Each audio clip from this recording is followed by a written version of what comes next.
like to leave you warm and you're ready to fight. That's the way you got to stand with all your might.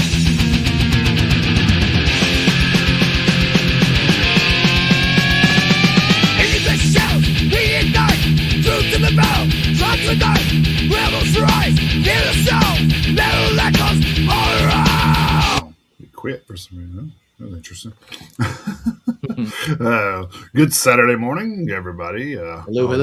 All the metalheads around the world there. All around. We are back. That's right. We are back with a classic format today. So hopefully we don't bore you guys too much. Yeah. But the good news is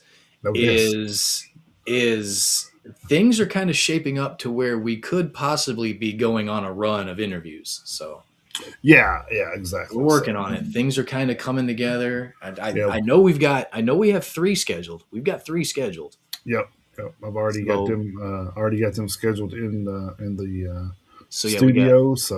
We got the 13th, which is this coming Friday. No, spoiler alert. This Friday. Right. Yeah. This Friday night we have an interview. This coming Friday we have an interview. That's all I'm going to say. I'm not going to say why. This Friday we have one coming up, and then we've got a couple others that are already lined up, and then there's another band that I want to talk to you about getting on this show. Okay. I am very, very hyped about a certain band that I want to get on. I want to try to get on the show. So we'll try. So I mean, we're getting the balls rolling, the gears in motion, whatever euphemism you want to use. I mean, it's actually coming together a little faster than normal with us too. So it's usually probably one a month for the first couple of months. So for us to have 4 lined up in the first 2 months of the year is pretty yeah. Cool. It's a great start to 2026 so far. As far as that. And like we said, we love doing this, but if it came to where we did all band interviews, that's awesome too. Oh, if we were just an interview show, that would be so cool. Yeah. And it's crazy to think there's that many bands out there, that we don't even know about. It's pretty crazy. Yeah, I mean, we're still discovering. Obviously these bands are out there, but right. We have yet to discover a band. I mean, if we were to ever like be hanging out somewhere, we were driving down the road and we discovered a heavy metal band, that would be fucking insane. But I wonder if we get because I know. Here's the part you love in wrestling. It doesn't bother me, man. I know, I'm just messing with you, but he'll get me back with a hockey. Somewhere. Yeah, we'll get a Norwegian man on here and start talking about hockey. So yeah. But no, in wrestling, like when you just say if anybody's familiar with wrestling, AJ Styles just retired or whatever. I remember when AJ Styles started, I was actually working with NWA when he came up, and he was in another faction of NWA in Georgia. And when he came up to TNA in Tennessee, I was actually working with TNA security at that time. So I met AJ at a young age. So Bill Bearings actually, found him. So when these guys get contracts from like WWE, the people that are promoting them at the time, they get money. So like Bill Bearings got I don't know how much money he got from discovering AJ Styles, but he got money from that, which he said was like getting in a boat and finding water. It's how easy it was. So he's like, that's just like getting in a boat and finding water, man. So when you're talking about a talent like AJ Styles, he's that guy just full of talent, man. He sold himself. He said, I got, he got,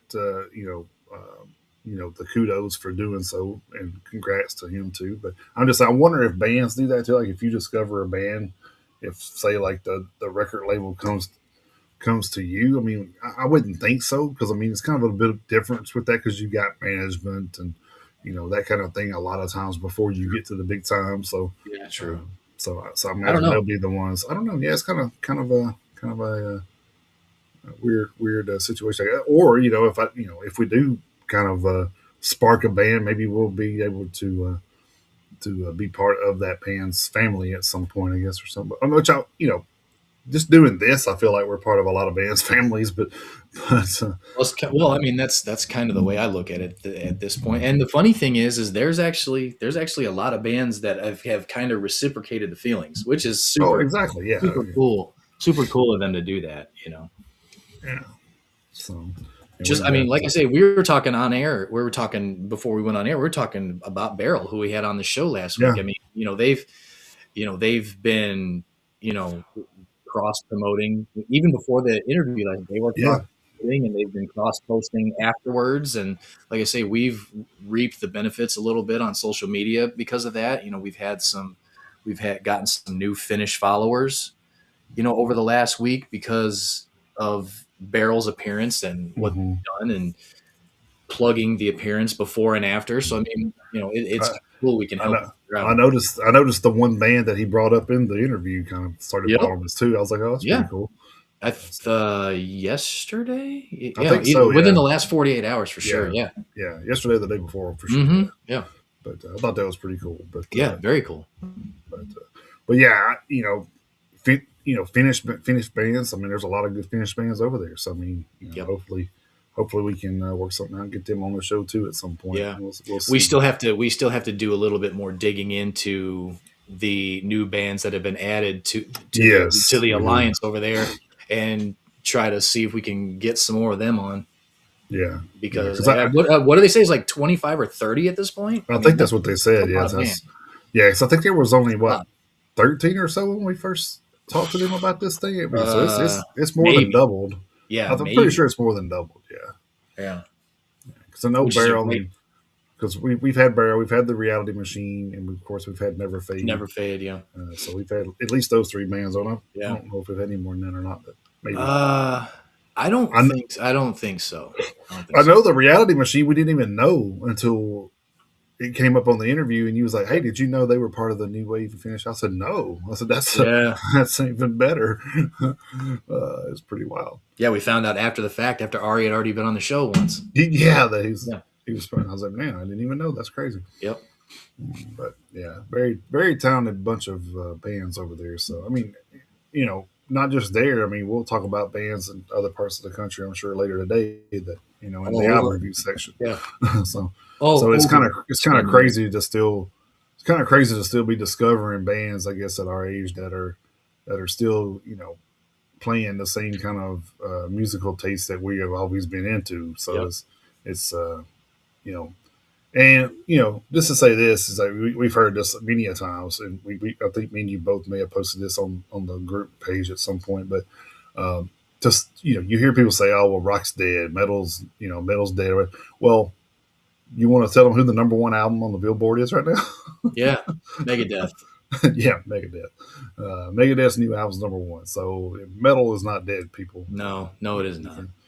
Billboard is the charts for all genres, and for metal to be atop of that is pretty amazing. So, and And for it Dave, to not, and for metal to be number one and it not be Ghost or right, Token or so I mean yeah, and Dave Mustaine said, "Well, hell, if he knew that's all they had to do was retire to be number one, he'd have done that in '92." So, yeah.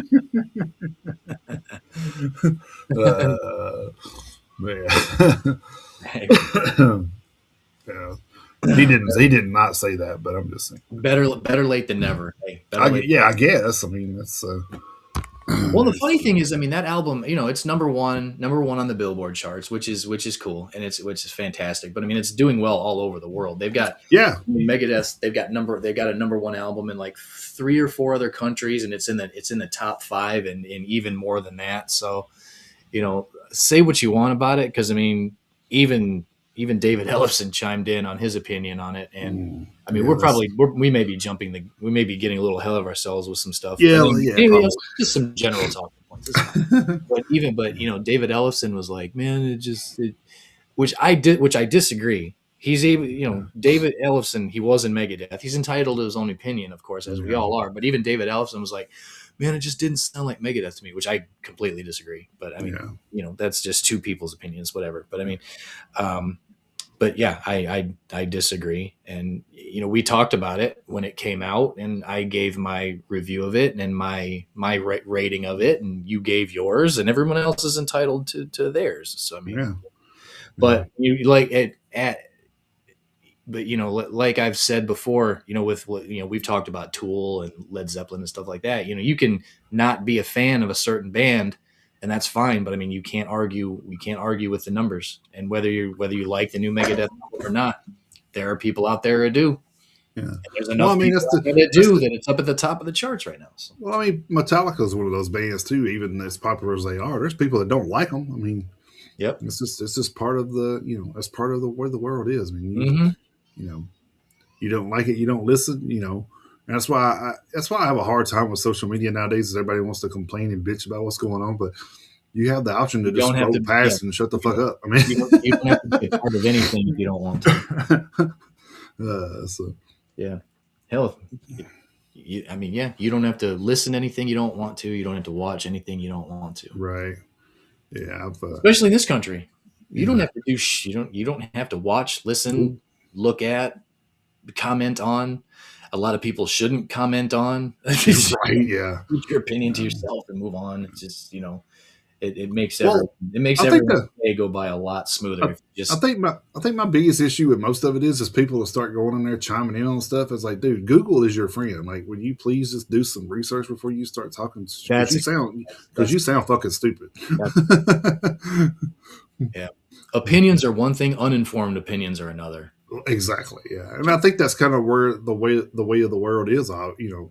With media and stuff is just you don't know, and now AI is getting in the mix where you don't know what's real and what isn't anymore, man. And I think that's the way they would want it is where you don't know. So all I can do is keep myself out of the crosshairs of Mm-hmm. anything. Uh, you know, have the means to protect myself if shit goes down. So. Yep. So other than that, I'm going to keep living my life like a normal. So, Mm-hmm.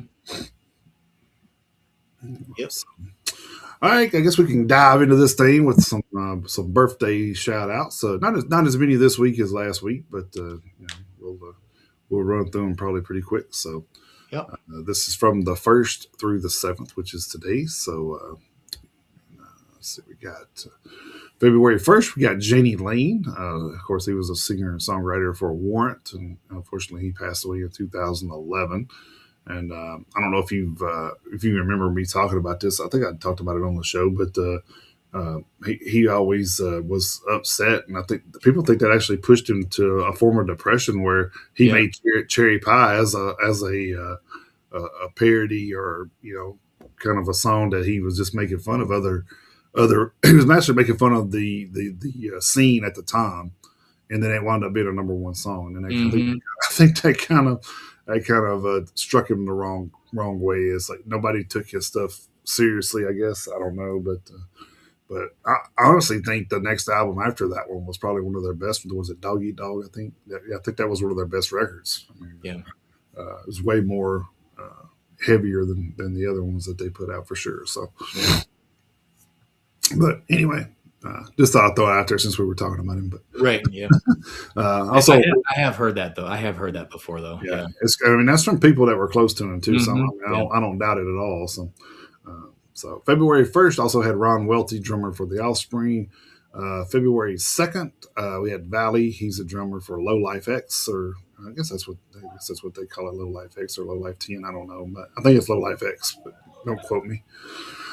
February 3rd, we have Neil Bogart, music producer and founder of Casablanca Records. Of course, if you're familiar with that name, that's the people that kind of got behind Kiss in the beginning. So, All right. Unfortunately, he passed away in 1982. I will be right. I will be right back. Keep. Yeah, you're good. We had John Schlitt, vocalist for Petra. If you're not familiar with Petra, they are the pioneers of Christian rock, so or considered that anyway. Don't shoot the messenger. So we also had Richie Kotzen, guitarist and vocalist for Poison, Mr. Big, and the Winery Dogs. February 4th, we had Alice Cooper. Of course, he is the vocalist for Alice Cooper. So And on February 4th, we also had Noodles, guitarist for The Offspring. Nick Raskulunetz, record producer. He had actually produced Alice in Chains, Evanescence, and Foo Fighters. February 5th, we had Nigel Tufnell, guitarist for Spinal Tap. And then we also had Tommy Skiach, guitarist for Tesla from 1984 to 2006. And we got Duff McKagan, bassist for Guns N' Roses. Robert Cineback, guitarist for Dismember. Ralph Sheepers, vocalist for Primal Fear. And pull up since I know I'm going to miss one here in a second. I'm just going to make sure I get it pulled up and ready here. Sorry.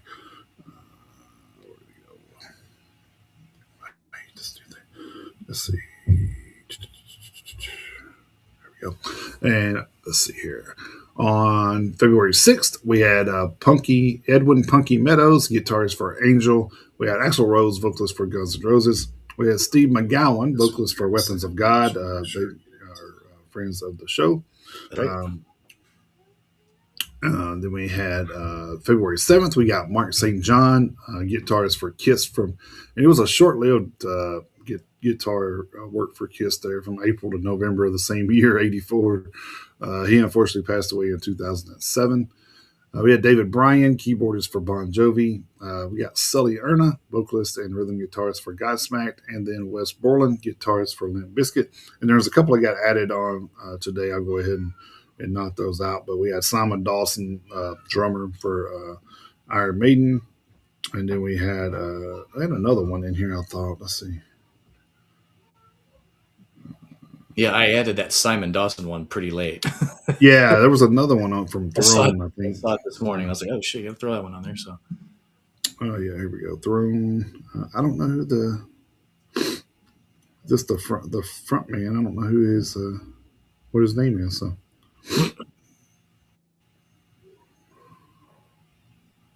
yeah, I think you posted it. I think. Let's see. Yeah, Oh, you did I? posted it. Yeah, it was the lead singer for Throne. I'm not sure. Oh yeah, I did, Yeah, didn't I'm I? not sure. I'm not sure much about that band, so I can't tell you. But I did want to shout it out since it was here. So okay, I cool. do. This one here in a second. Oh yeah, I do remember that. Let's see.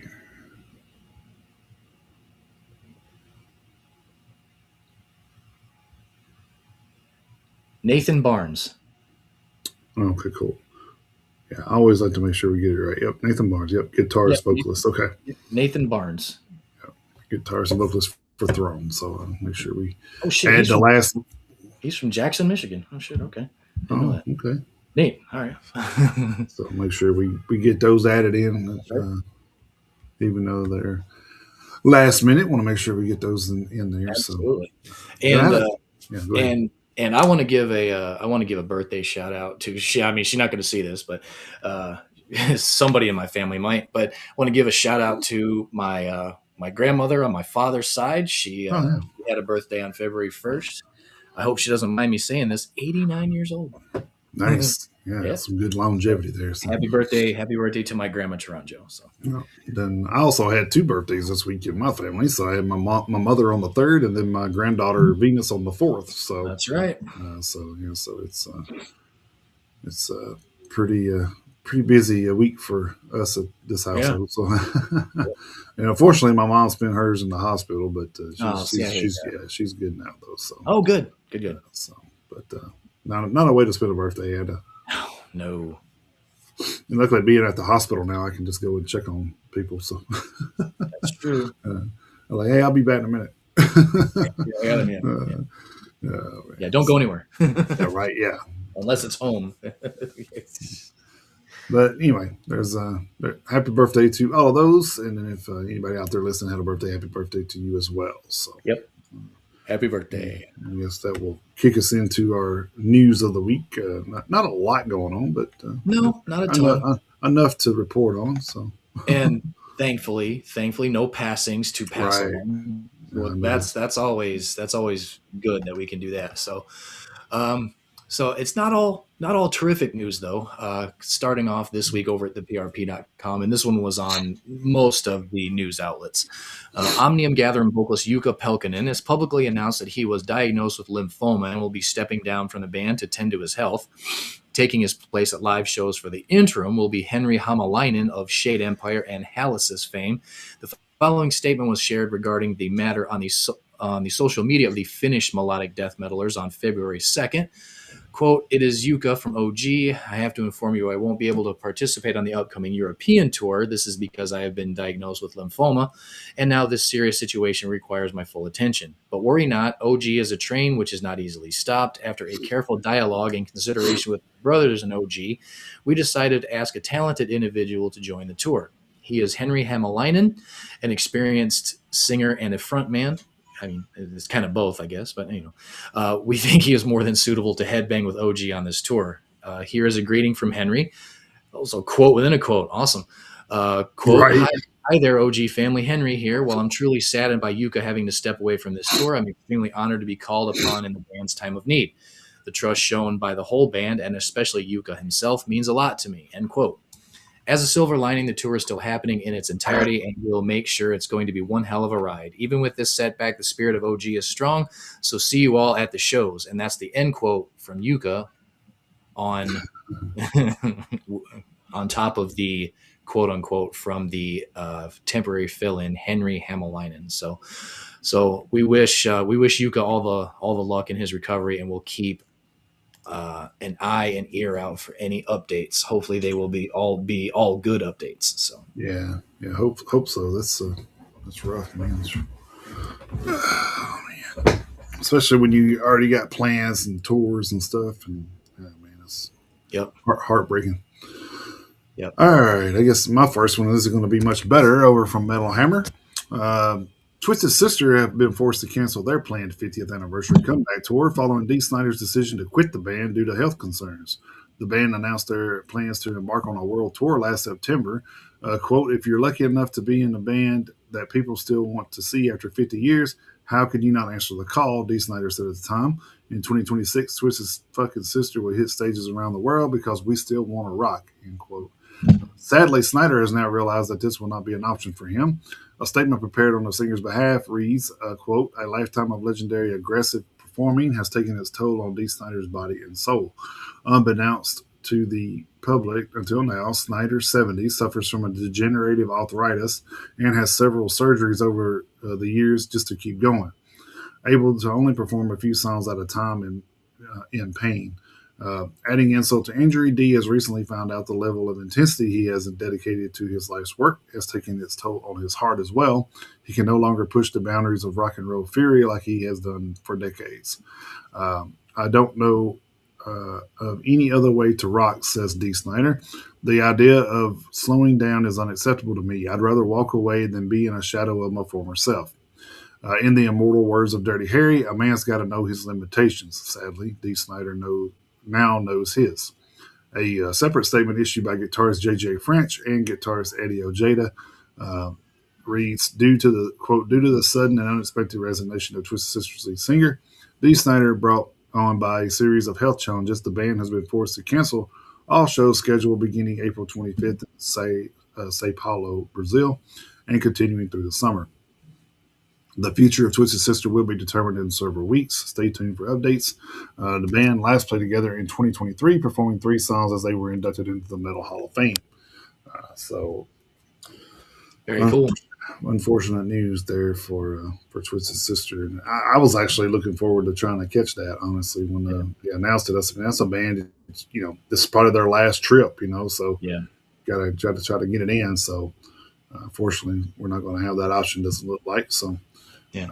kind of sucks, but it is what it is, man. So, But the funny thing is it's kind of another example of, because the guys in Twisted Sister, they were at each other for a while.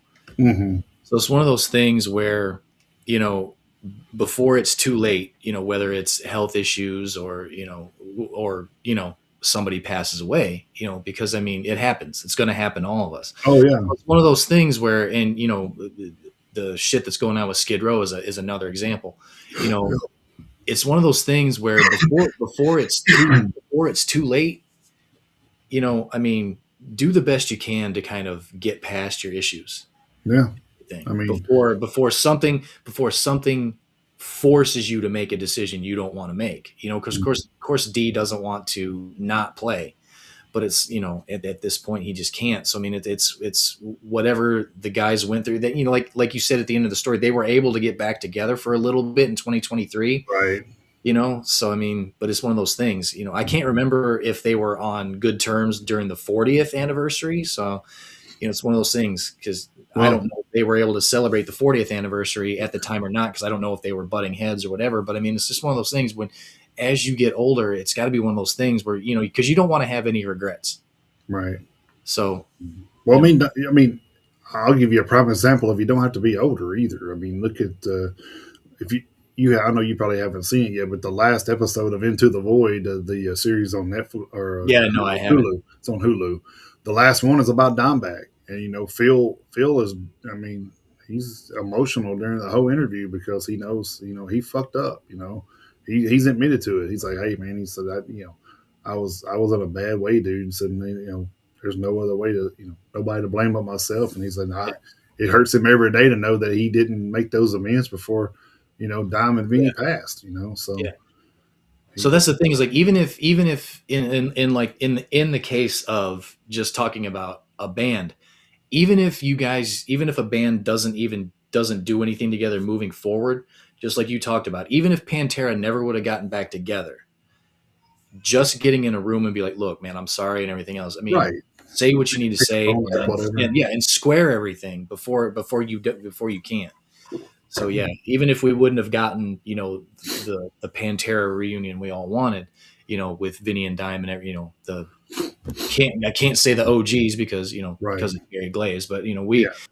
we know who we're talking about at this point when we're talking about Pantera. No disrespect to Terry, of course, Yeah. but um, Well, the but yeah, bad the bad thing about that was too is I didn't know this until I watched it, but they didn't even invite Phil. They told him to stay away from the funeral. They didn't want him there during Dime's funeral. I'm just yeah, like, wow, that's crazy, dude. I mean, you had to make a bad, you know, you had to be in a bad way for people that you had spent that much time with to say, hey, just don't even come around me, dude. Like you're yeah, you're fucked up and you need help, and it's it's bad, man. Drugs and alcohol, man. Just it ruins lives, friendships, yeah. relationships, everything, dude. It's like Yes, it does. you gotta nobody's telling you you can't do certain things, but you got to know limitations when you're doing certain things. Oh, If you, absolutely. and my thing is like if you don't have the what am I trying to say, the capacity, I guess, to know when to say when or on any of that stuff, then just don't do it. Period. Yeah, that's true. So Yeah, that's true. I had to learn the hard way too. I dealt with alcoholism at a young age, fortunately. So it kind of hit me at a young age where I was just like, man, this is stupid.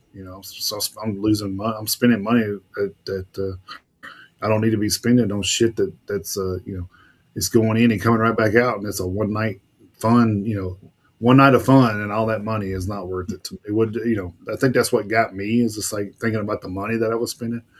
I'm just Right. like, oh, this is bullshit,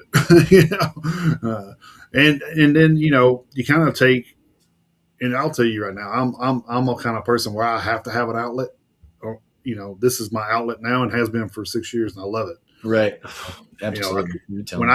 I got to the point to where I knew I could not wrestle anymore, it killed me, dude. It's like it did. I wanted to get back so bad, Yeah. but it was like but I think I would have lied to myself doing that because I had said from the beginning, hey, when my body tells me, hey, you're done, I'm done. And because I didn't want to see, I was in the locker room with people that were 50, 60 years old. And they couldn't walk, dude. I mean, it was everything they could do to even walk to the fucking ring. Let's get in it. Right. And I'm just like, I do not want to be that person. I want to be able to, I didn't even have grandkids at the time, but I was like, hey, I want to be able to walk, hold grandkids, do things with them. I don't want to be a crippled old man just because I wanted to do something that my body was telling me, hey man, let's give it a break. So I fortunately listened to my body and I said, okay, it's time to go. So and I Yeah. had to find, fortunately and unfortunately, I had to find another hobby. So Right.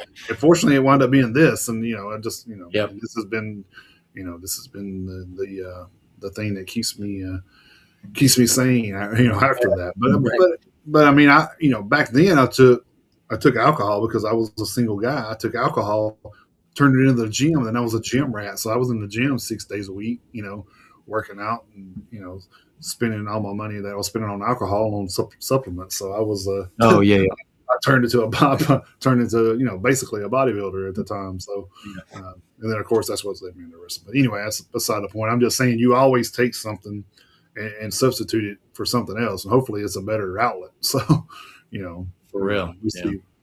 I mean, that's what a lot of people are in bands for. Well, that's true. That's their outlet. That's their mental break. Is to be in there playing and It's you true. know getting around people that have a common interest, and when you're doing the shows and that kind of thing. So Yep, yeah, it's true. Before I get in my next story, I want to give a quick shout out to Padre Algodone, who commented in the chat on YouTube. his life. Yep. Says death metal is life. So thank you for joining us in the chat. Papa Cotton, that's what Padre Algodone means. So Oh, does it really? Okay. the Spanish that I do know. What you do now? The Spanish that I do know. All right, so staying at the PRP for this next one, and this, like I said, when I posted this on Facebook, this shit pisses me off. This is super duper quick, but still it pisses me off. Oh man. Ligature Marks suffered thousands of dollars in lost gear after their van was broken into in Spokane, Washington over the weekend. The group were in town for a January 31st show at the Chameleon. Speaking on social media on February 2nd, the band's bassist Carl Winery, also of Vintersea, said of the situation, quote, "Van got broken into in Spokane, thousands of dollars worth of gear stolen. Show Friday at the Mission Theater. Times are tough, but if you wanted to snag music on Bandcamp, it would help offset the costs," end quote. You can find the group on Bandcamp over at ligaturemarks.bandcamp.com. And I'm wanting to say, I'll do a little bit of research while you're doing your next one. I'm wanting to say there was a GoFundMe started. I think I saw some sort of update, but I will double check that just to be sure. But regardless, the amount of times we've talked about stories where bands have gotten their van, warehouse, whatever broken into, God, it just infuriates me. Yeah. It pisses me off so much. I was curious when you said that because it seems like it's always kind of out in it, Out west? Yeah, because I was like, Yeah, man, I out wonder because it seems like I said, man, it always seems like it's like Oregon or Washington or Yeah. and oddly enough, you don't see a lot of California stuff. You would think you would see more from that, but you don't. Yeah, you would I think. was out there looking it up, and it says like St. Louis, Missouri is one of the hot spots for getting band equipment stolen. So I guess kind of be on the lookout if you're touring St. Louis, Missouri. So Yeah. Chicago's on the list too. So Denver, Colorado. Like I said, there's a lot of Western states on there too. That's kind of. I was just kind of curious because when you said that, I'm like, wait a minute. It seems like that's kind of like where it always happens is out that way. It does seem to happen a lot out west. Which is crazy because it seems like that's a footing for the metal, tours and stuff because you have the Wisconsin metal festival and out there and everything. So Oh wait, here we go. Interesting. Yeah. Here it is. Let's see. Yep, they do have a GoFundMe. Okay. $3,281 raised of 4K. So they're 83% of the way. Yeah, they're close. 83% of the way to their desired goal. Mm-hmm. I think it's cool too, and it's always kind of interesting to me that most of these bands put on there just what their equipment was worth. They don't ask for nothing extra. They just see they that's just want their equipment back. It's like that's exactly what they want. 2 bags were stolen containing at least $4,500 worth of valuables, all belonging to our drummer Chris Meskill. Never had this happen before. We never had luck with insurance. And then there's a list of some of the stuff that was stolen. But yeah, that's really all they want. They just want to cover the cost of right. They just want to cover the cost of what was lost. That's it. They're not looking for anything else. But so they are close. You know, Yeah. they The are. only thing you got to worry, the only thing you got to worry about in Tennessee is the potholes on the interstates. Just ask my point about that. So. Oh, good Lord, yeah, uh, yeah. hit a pothole, lose the whole trailer. It's like, Yeah. uh, oh man. All right, this one over from Metal Hammer. Metallica and footwear brand Doc Martens have teamed up for 2 limited edition designs, and they're both available to buy right now. The first pair of the iconic 1460 8-eye leather boots, which has been given the pussy, is it push head or pussy? I don't know. Treatment on both sides of the boot and on the front. I'm not I think familiar it's. I with think that. it's. I think it's Pusshead. I think is what it is. Okay, that's why I don't remember how they pronounce that stuff. I know I've seen it a few times, but Doc Martin says that, quote, we've partnered with the band that brought metal kicking and screaming to the global stage. Our limited edition 1460 boot is a testament to the enduring impact Metallica's music has on their legions of fans. Cut from the durable backhand leather and emblazoned with artwork from Metallica's seminal, although it says semi-annual, seminal, good Lord, 1988 Damaged Justice Tour, created by the artist Pushead. Each pair is equipped with a Metallica M heel stud, special edition dog tags, and a secondary set of laces printed with "Boredom comes from a boring mind." The 8-eye boot is set on our traditional DMS sole, finished with a yellow welt stitch and airwave heel loop. This is for everyone who can answer, how does it feel to be alive? The second pair are the 1461 3-eye hole shoes, which also feature distinctive pusswork art with damage on one side and ink tour on the other. The 1460 boots are priced at $200 each, or 190 pounds, while the 1461 shoes cost $180 or 160 pounds, and both are available through the official Doc Martens website. So there you are. If you're interested in some new shit kickers, there. Yeah. Yeah. That's what my wife used to call them. She used to wear those all the Need time. some new stuff to wear into the pit. That's right. There you go. Yeah, some pit stompers. There you go. That's right. That's what you need. That's what you need. All right. My next one is over from Blabbermouth. Norwegian/American hard rockers TNT have canceled their appearance on the upcoming Monsters of Rock cruise set to take place in April due to the fact that the band's guitarist Ronnie Lee Tekro is suffering from a quote-unquote serious medical condition. On January 31st, TNT released a following statement via social media. Quote, it is with deep regret that we announce Ronnie will be unable to participate in the upcoming MOR cruise due to a serious medical condition for which he is currently receiving treatment in Norway. Ronnie has been advised by his physician not to undertake long-haul flights for the next 6 months or until his condition is fully stabilized. Every effort was made to explore alternative options, including the possibility of performing with a stand-in musician. However, this proposal was ultimately declined. While this news is disappointing, Ronnie's health and well-being must come first. He remains in good spirits and is fully focused on his recovery with the hope of returning to the stage as soon as it's medically safe to do so.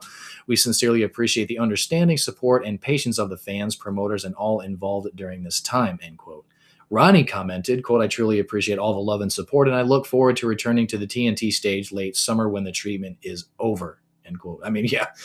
I mean, that's right to the point. Yeah. Thanks for the well wishes. I'll be back as soon as I can. So, yeah, right. No specifics on, what the medical condition is, but I mean, hey, if he wanted you to know, he'd tell you. So, everyone's medical issues are their own business, and that's why we have HIPAA for a reason in this country. So, yeah. And speaking of which, I don't get into we hate politics here, but that kind of brought up something I've seen on social media where supposedly they're showing an ambulance video of Jeffrey Epstein, which is against HIPAA violations. So that's probably bullshit. Just so y'all know, they can't video you in an ambulance. That's so I just get tired of like the bullshit stories that come out with everything, dude. I mean, even with metal, there's all kind of, I seen something where they posted something where James Hetfield was on The View, which is a fucking lie. James Hetfield ain't never been on The View. Probably never be on The View. He ain't got time for shit. Probably not. He ain't got time for shit like that, man. Like, yeah, and that's what I'm saying. Like it's gotten to the point where you don't know what's real and what's not. And I think it needs to be held, media needs to be held accountable for what they put out. I really wish they would. I don't care. I And mean, this if they, is, you want to pass a fucking law to make everybody happy, there you go. It's like, yeah, I'm talking bipartisan all the way across the board. I exactly. don't care I don't, when it comes to this kind of stuff, I don't give a shit what the topic is or what side of the topic you're on. This whole misinformation bullshit and, you know, when it's found out to be completely false, fabricated, or whatever, there does need to be some consequences. This shit has gotten Yep. ridiculous. It's gotten it's beyond stupid. And these platforms should ban whoever's posting that stuff, or they can't be on there anymore. I agree. I mean, if you take the, as you say, take the head off the snake, so. I mean, it's so far beyond time to do something about this just misinformation and all this not negativity, because I mean something can be negative and still be true, but we need to there needs to be a lot more Accuracy is what it needs to be. yeah, accuracy and truth and everything. That's what the news is supposed to be. Right. I mean, for crying out loud, you can feel however you want to feel about the news, but the news needs to be the truth. Well, let's just say this. I know I'm going to ask you this because I do this, and I don't think we've ever talked about it really. Do you see stories when we're doing this, and you be like, "I'm not even going to talk about that because I don't." I have. You just be like, "I don't know how true this is." Yeah, I have. I've seen something. I've seen something, and I'm like, no, Right. Of course, the funny thing is, I mean, there's a couple of, I mean, hell, there's a couple people, like on the birthday list, who, I was like, okay, I guess we have to include them. But I mean, for certain reasons, I'd have been like, I don't really want to, but Right. I mean, yeah, there's, sometimes you gotta pick and choose. But I mean, yeah, there's been times where I've been, putting stories together for the current events, and I'm like, nope, not going to even bother touching that with a 10-foot pole, So yeah, I've done it. Yeah, I was just curious because I don't think we've ever kind of really like talked about that or not. But I've seen plenty of stuff, and I'm just like, yeah, something don't sound right with that. So so I'll skip it or whatever. Yeah, And absolutely. just and like I said, sometimes I may just include it in a headline or something and be like, we'll keep an eye out and see how Right. how accurate or whatever this is. So Yeah. all right, my next one over from Metal Injection. Pedro Pete Sandoval, the legendary drummer behind Morbid Angel and current member of Terrorizer and I Am Morbid, has revealed that he has been officially diagnosed as autistic. Uh, the 61-year-old musician shared the news on Instagram, reflecting on a lifetime of confusion, misdiagnoses, and a now newfound clarity. Quote, after many years of confusion and misdiagnosis, I've finally been properly diagnosed as autistic level 1, ADOS 2, model 4, and some other tests. Sandoval wrote, this has been part of who I am since childhood, even though for a long time I didn't have the words of understanding for it. End quote. Sandoval explained how autism has shaped his interactions and perceptions over the years. Over the years, this has affected how I communicate, how I process sound, and how I interact with people, sometimes in ways that may have seemed confusing, distant, or misunderstood. It was never about not caring, not listening, or not wanting to connect. For Sandoval, the diagnosis has brought peace at a stage of life when reflection carries special weight. Quote, now at 61, having clarity has brought a lot of peace. It explains so much, and it's allowed me to better understand myself instead of fighting it. I'm still here, still playing, still creating, still grateful after back surgery, after life challenges, and now with a better understanding of my own mind, end quote. He added a heartfelt note for his fans, quote, if sharing this helps even one person feel less alone or more patient with themselves or others, then it's worth it. Thank you for the love and support throughout the years, end quote. So I also forgot about the back surgery thing. I was like, I actually remember us talking about that on the show. Yeah. So yeah, that's pretty wild. He's had a rough go of it, man. So Yeah. So the thing is like, my granddaughter's autistic, so I've kind of had to learn a little bit about it myself. It's one of those things where punishments aren't the same because they don't understand Mm-hmm. the way that other kids would. Second of all, they're very artistic. Art autistic people are artistic people. I've said that a bunch of times, and man, it's like she's a singer, man. She sings all the time here. So I And mean, just to see Pete, to know Pete's drumming like that and being autistic makes a lot of sense, man. They're like I said, they pick out an art form in their kind of I've seen some of them at her class, man. Like there's one in her class that I've seen drawings on the wall, dude.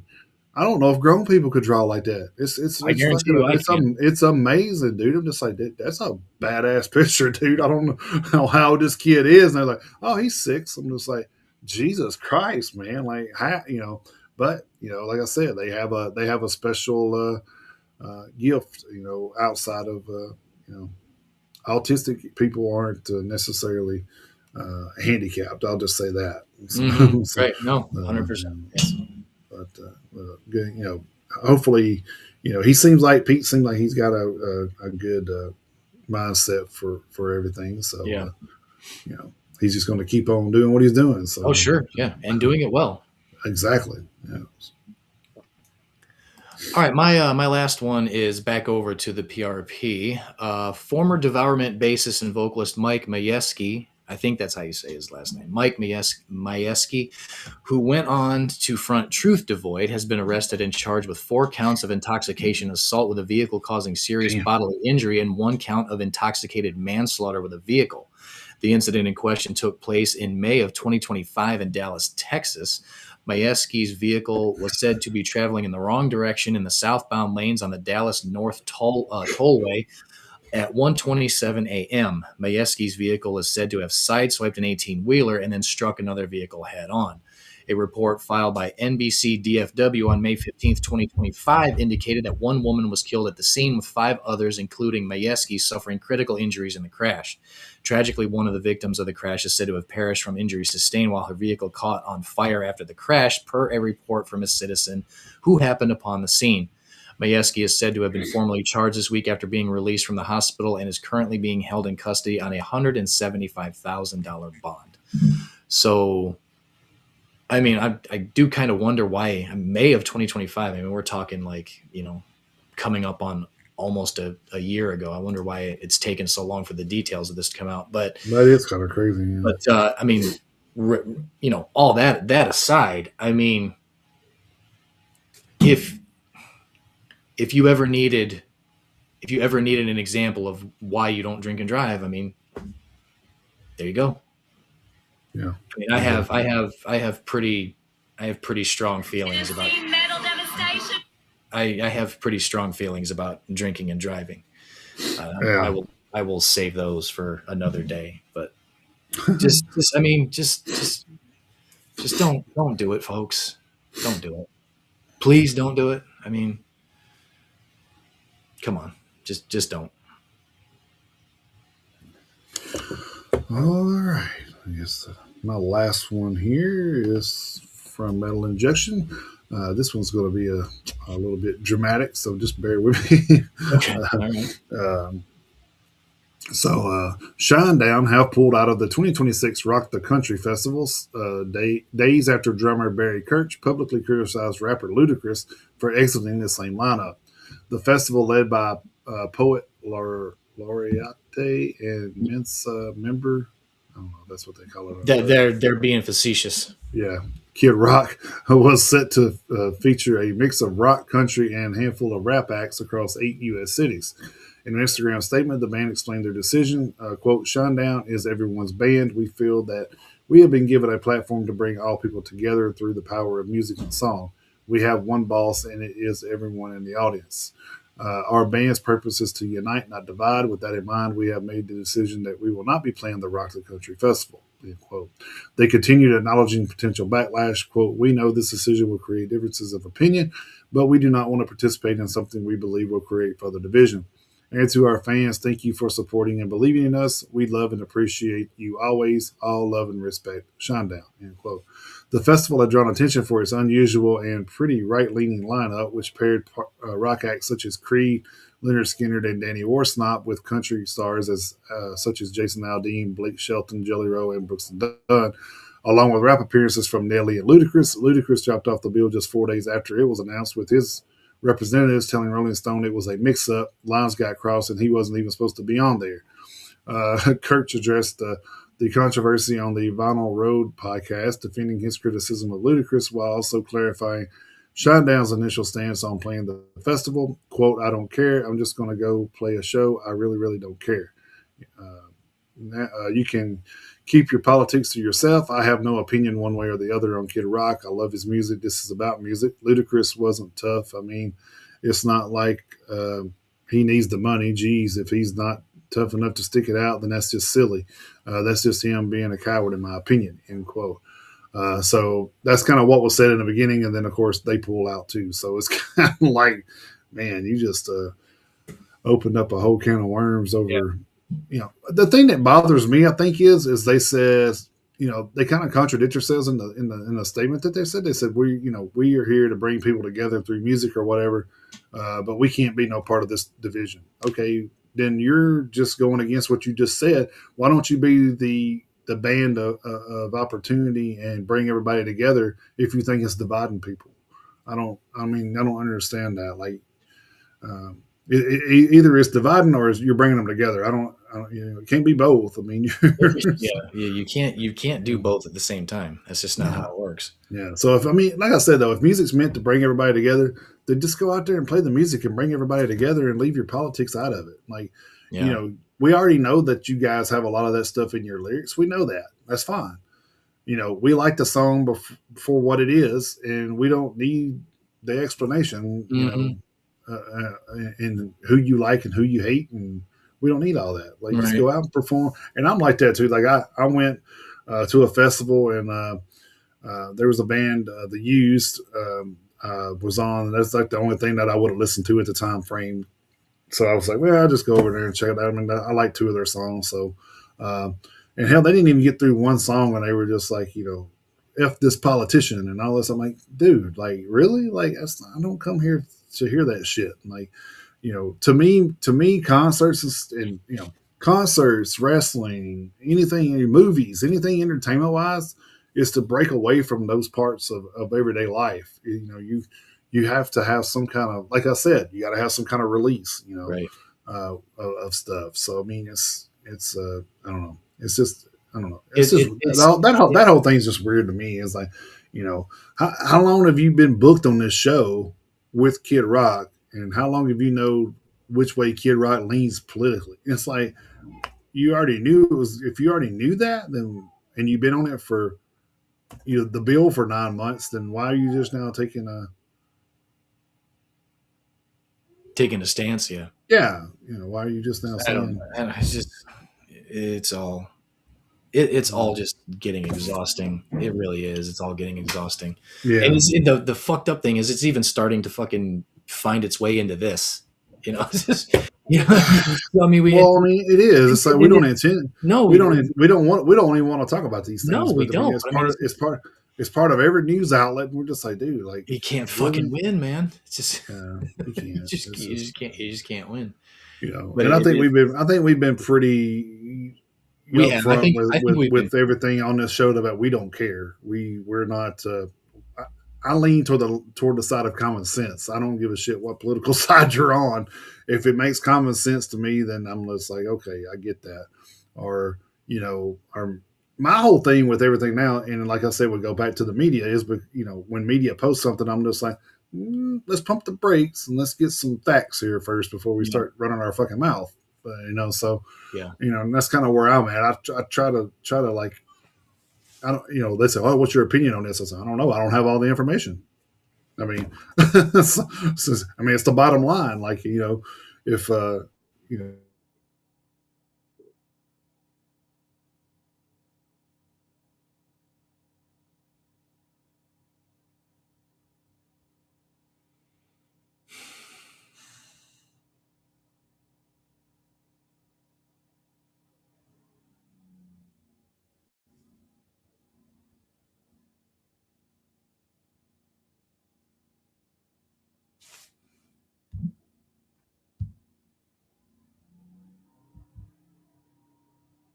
Uh-oh. Okay. I was wondering if that was me that froze or if that was Jason that froze. I couldn't. That's why I wasn't making any. That's why I wasn't saying anything. I was like, did I freeze or Jason freeze? I don't know. You can never tell half the time. But so, uh, shit. Well, let's see what we can. Let's see what we can do as far as some headlines. Let's see what we got going. Let's see what we got going on. I do know there is one thing that we need to talk about before we. Hey, there he is. Okay. I don't. I actually have a confession to make. I got a VPN so I can watch some pay per views, and I forgot it was on. Oh, okay. So this site does not like you using a VPN out of United Kingdom, I guess. So It doesn't. It doesn't. Yeah. It doesn't like to know where. It doesn't like not knowing where you are. yeah, I guess. But I don't know. Like the thing to me is like I don't. Hank Hill, what's up, Hank Hey, Hill? Hill, yep. By God, he's here. I'll tell you what. Hey, oh, oh man, I miss that guy. Yeah. But yeah, I think that's like one of the things that I have a problem with wrestling right now is like once it got bought out with TKO, it's like they want you to watch this show on this channel, this show on this channel, this show on this channel, the pay per views on this channel. I'm like, dude, why the hell I'm gonna have 5 damn It's different fucking irritating. platforms to watch your shows? Like that's Well, stupid. I'm not doing it. that's what everyone's pissed off at the NFL for the same thing. And hell, Yeah, I mean it's like you've been trying to watch the Red Wings. It's the same thing. I mean, we've got Disney Plus to watch the regional games, and then if they're on TNT, you got to go to HBO Max. If they're on the NHL Network, I don't even know what streaming platform the NHL Network is on. So it's like, Jesus Christ, man, I just want to watch a fucking hockey game. Why is it so hard to watch a goddamn hockey game? well, I mean, at this point, it's almost cheaper just to have cable again. It's yeah, I mean, Yeah, it's getting honestly. to the point. It's getting to the point. It is. It's I'm gonna have 5 damn apps. I mean, you might as well, yeah. might as well have cable. Might as well go back. May as well go back to satellite and have a package. Yep, get my VPNs for my pay per views. There you Almost. go. There are a couple of streaming platforms where, hey, you raise my rates one more time, I'm gonna probably just. Oh yeah, I'm already like that, dude. I got rid of so whenever ESPN they just announced like a hike, and of course that caused the whole Disney package to cause a hike. So when I was like, well, I don't even watch it that much, so I'm like, why am I even paying for it? And then you got to have like the special package to do any of the pay per views on ESPN anyway. Yeah. So I'm not paying an extra $30 on top of that. Right. That I'm already paying for. No, I'm not doing that. So Yeah, no. I just got rid of the ESPN portion, Yeah. and then now Disney has HBO Max on their thing, which I was paying for that separate. So I'm like, well, wait a minute, it's cheaper for me to just take ESPN out, add HBO Max, and then bundle HBO, Hulu, and Disney together, and I don't have to pay for, that extra. Streaming service. So it's kind of like. I'm not saving a bunch of money, but I'm saving $5 or $6 every day. day. It's the principle of the thing at this right. point. I mean, if you go to the store and you see something that's $9.99, you see something that's $5.99, it's the same thing, just a different name brand. 9 times out of 10, you're going to buy the $5.99. I'm going to. So, yeah. And the funny thing is, what it is. And the funny thing is as a consumer, that's the only power we have. Yeah. I mean, yeah, I do the same thing with gas. My Angela laughs at me all the time because, I'll go to a gas station that's literally 1 cent cheaper. I'm not kidding. I'm not kidding. Well, it makes a difference once you're putting that many gallons in your car, though. But that's the thing is as an individual consumer, that's the only power that you have is to find the cheapest thing you can. And for me, I'll go to a gas station that's 1 cent cheaper just out of principle. You the guy on that commercial doing this with the gas guzzling thing. It's like trying to get the last drop out of it. Turning the nozzle up to that. Yeah. I don't think I've ever gone that far. I don't think I've ever gone that far. Well, it's just like I run around with like 3 different, cards, like I got a shell and then a Yeah. Circle K and I'm, all this other stuff. And I'm just like, okay, which one is cheaper and what have I got off on these things, So Yeah. it's kind of like, oh, well, I'll go. And then Circle K is usually the best one because they'll usually have like, hey, it's 10 cents off today or a gallon or something. Yeah. I'm like, oh, shit, okay. Speedway's been doing that here lately too. Yeah, so that's cool. So I got one of those cars too, but I'm never up that way much. So Right. wish they had another one in town besides way over on Nashville Highway. On the north side, yeah. But anyway, Yeah. I'm pretty sure I was running my mouth and I got disconnected and I did not know. So That's okay. I apologize. So, but my bottom line is like we're letting politics get in the way of our band. Bands are splitting up over it. People are dropping out of concerts over it. It's like it's just you're letting that dictate the money you make, and that's kind of it's kind of going against what you're taking a stance for. And really, it is. You're taking a stance against government, but you're letting government control what you do with with earning money. So No, that's true. it's kind of a catch-22, I think. So Yeah. you got to be careful with those things. So Yeah. but that was my last story. I don't know if you had any other ones or not. So I don't have any other okay. ones. So a few headlines. It's not like I said. The news wasn't as busy as it usually is, but I do got a couple to talk about here. Nine Inch Nails welcomes new bassist Stu Brooks. So congrats on that, I guess. To me, like if you grew up with Nine Inch Nails, it's always funny to hear them say stuff like that because when you bought that first Nine Inch Nails album, on the inside it said Nine Inch Nails is Trent Reznor. Right. Yeah. And you're like, what? Like one guy did all this shit? How's that possible? Yep. So he was kind of the invention of the one man band, I guess. So in this genre anyway. Oh yeah.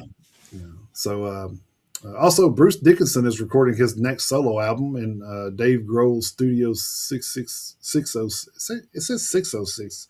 Is it 606 or 666? I can't remember. But they're doing it with I don't know. members of Pantera or Sepultura. Sorry, not Pantera. Jesus, members of Sepultura. So that's going to be kind of interesting. That's kind of a who's who of genres there. I mean, let's see, Dave Grohl. Again, just another example of like Bruce Dickinson. He just doesn't. That man does not slow down. Well, I mean, like I said, you can't.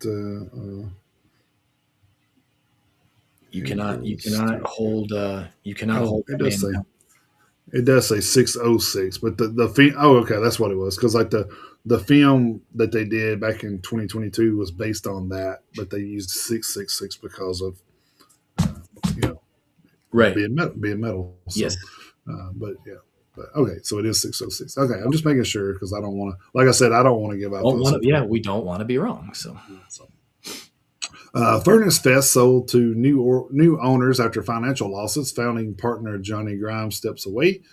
So hopefully that there was a whole big ordeal about that, but I did not cover it because I was just like, there's enough drama in this news this week. So, we'll keep you updated on what the new one is and how it kind of comes together going forward. So of course, I always do a lot of the festival lineups and stuff. So. They're starting to come together. Yeah, they're starting to come together. So we already had Welcome to Rockville and stuff, I believe, didn't we? Or no? I can't remember. We did one already. I can't remember. I think it was actually. I think it was. Yeah. So we're getting close to what? February. Let's see, March or April. I think is when they start doing Louder Than Life stuff. So it'll be coming up. It'll be coming up. We're getting close. I mean, you're buying tickets based on a few bands right now, but you're getting close to getting a full lineup for too long. So I will say one thing, and it's probably not going to happen this year, but because I just finances, but I do want to go to Louder Than Life again. I enjoyed it last year, of course, going to see Slayer and then some of the bands I hadn't seen before or seen in a while. The mistake I made was not sleeping. Yeah. But as far as the actual festival itself and the way it was set up and, the actual experience was fantastic. I screwed myself over by not sleeping. Of course, working third shift at the time didn't help, but, so. Right. Yeah, that's true. So, my employment situation right now being different, I would be able to do it differently than I did last year, but I don't know. I don't, Maybe because your employment well, may change again by then. So that's true. But my current employment situation, uh, if it holds until then, right, would be different. yeah, But yeah, the only mistake I made last year was not sleeping. hmm So and it didn't affect me until on the ride home. Of course, yeah, I was on the interstate and it was dangerous. But so I right, made a mistake, and of course, nothing happened. But yeah, uh, but yeah, so it was rough. yeah. So, That's but as why we far as got far the. as far as the festival itself, yeah, it was awesome. So That's why I I got would, this. We'll if we so if something happens, we will wind up getting a room again. So well, you're and the welcome. funny thing You was, guys is are welcome to. we were gonna stay, but you know, Kayla ended up having to work, so we were going to come up that night and we were going to stay, so we could have avoided all that, but it just didn't work. Right. So Yeah. things happen. In this year's Iron Maiden, man, we got to. I know. I know. Uh, all right, Megadeth, Meshuggah, Death Heaven, and Fear Factory, and more are slated for a record store day this year in April 2026. So when it gets closer to that time, I'm sure we'll do a story on it. But I just Yeah. wanted to kind of mention they've already got it slated for April. So, Yep. so And, that's kind of the people on board with that. So speaking of April, I may be stealing a headline here or not. Speaking of April, Slipknot has finally decided they're going to release that "Look Outside Your Window" project in April. So yeah, that was I the don't. next one. Yeah, I don't. Oh Jesus, it was the next one. All right. Yeah. Wow. Okay. Yeah. But They said it will not be a Slipknot record. it won't. No, it won't be a Slipknot record. But I don't know if that's going to be a record store day release or not. But it is supposed to be released in April. Yeah, I mean that would kind of line up good. I mean, That would make sense. But so yeah, that is finally coming out. to be like a collector's type thing. So. I'm gonna get it. I'm gonna get it. All right, Heaven and Hell announced a box set of everything they've ever did. So that's pretty. Yeah, that's gonna be a pretty hefty box set. Mm-hmm. And then In Flames are in the studio. John Rice appears to be their new drummer For their 15th album. I seen that 15. I'm Yeah. just like, damn. I don't have all of them for sure, but No. but but if anybody in Flames is listening, we do take donations. That's right. Yeah, we do. And it doesn't have to be monetary. It doesn't. Yeah, it doesn't. We definitely take merch donations. It's fine. Yeah, just ask Contortion. We take. Yeah, yeah.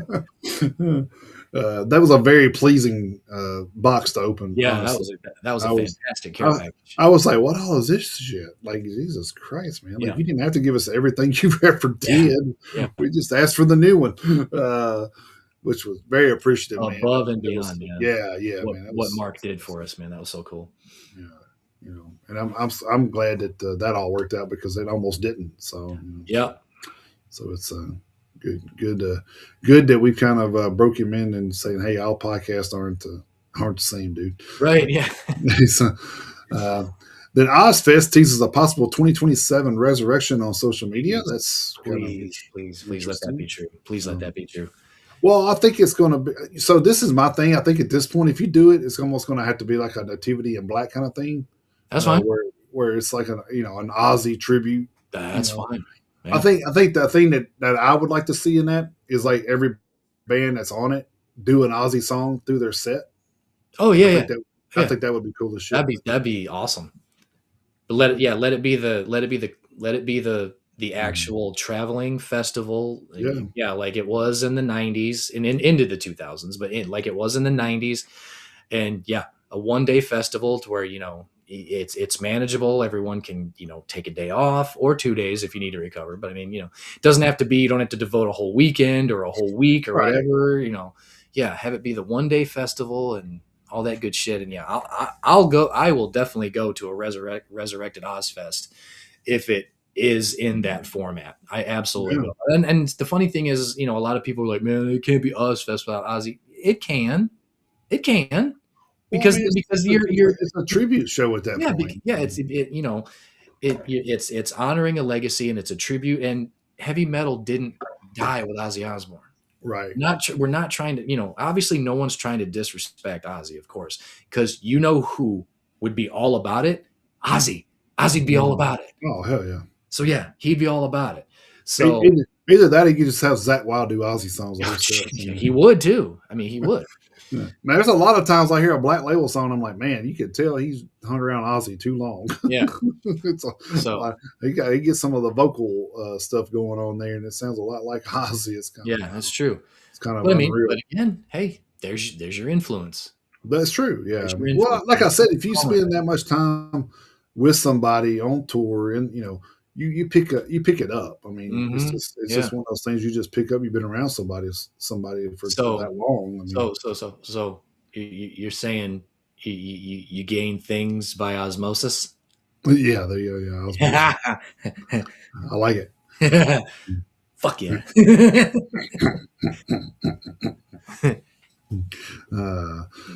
We got heavy metal news and we got dad jokes. Yeah, there you go. Yeah. Philadelphia Flyers Dan Vladar is rocking a sick Metallica and Iron Maiden helmet at the NHL games. Cool. Yeah, I think you posted about that. I did. It's very cool. It's badass, dude. I like it. It's sweet. Skid Row wants you to audition to be their next singer. Yeah, I'll get right on that.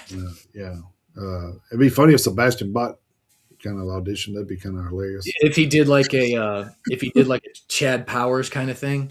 Yeah. Dressed up like a different vocalist. Yeah.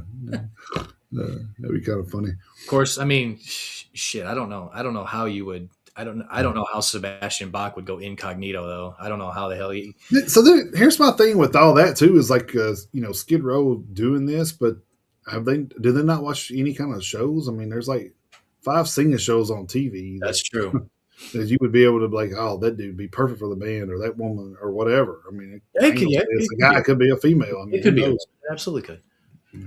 Yeah, it could. But or at this point, to swallow your fucking pride and make amends with Sebastian and move on. Like, damn. I mean, somebody needs to lock those 5 in a fucking room and be like, "You're not coming out." Well, at this point, I don't think it's Sebastian. That's the bad part. Like, I don't think it's him. I think it's it's more Rachel Bolan and all that. But he's got to be in the room so they can hash everything out.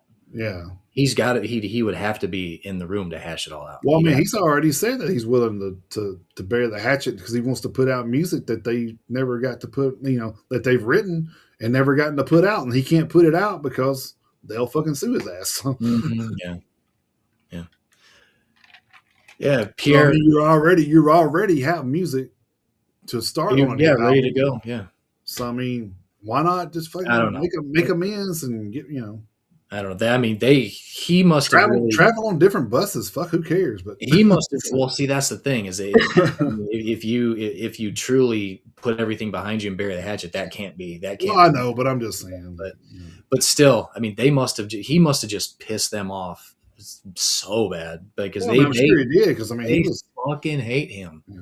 Well, I mean, I don't know if you ever seen what was the show? There was a show where they did with Dr. Drew. It wasn't the rehab show; it was the other one where they kicked people out of the house or stuff. Oh, shit!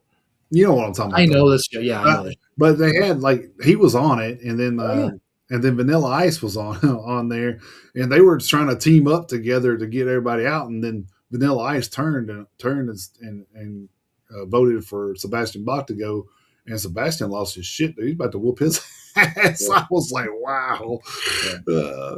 It was funny as hell. Mm-hmm. But yeah, I mean, he was just a wild person, man. He was. Jumps out on stage and fights fans, and you can't do that kind of shit, man. Especially not these days. I mean, he wouldn't do that now anyway. But I'm just saying, like, too old now. But yeah. But another comment from Padre Algodon in the chat says new Lamb of God album drops March 13th. Going to see them in April. That's very true. New album coming out, and that's cool that you get to see them in April. It's awesome. I mean, Lamb of God puts on is always. Oh yeah, I've seen them a dozen times. I go see them, and I go see them a dozen more. Like Oh yeah. This is the thing. This is what I'm telling people. I don't agree with a lot of what Randy says and does outside of the music. But hey, I don't care. Like me and you both have said this about Rob Flynn. We don't care. We like Machine Head. Who gives a fuck?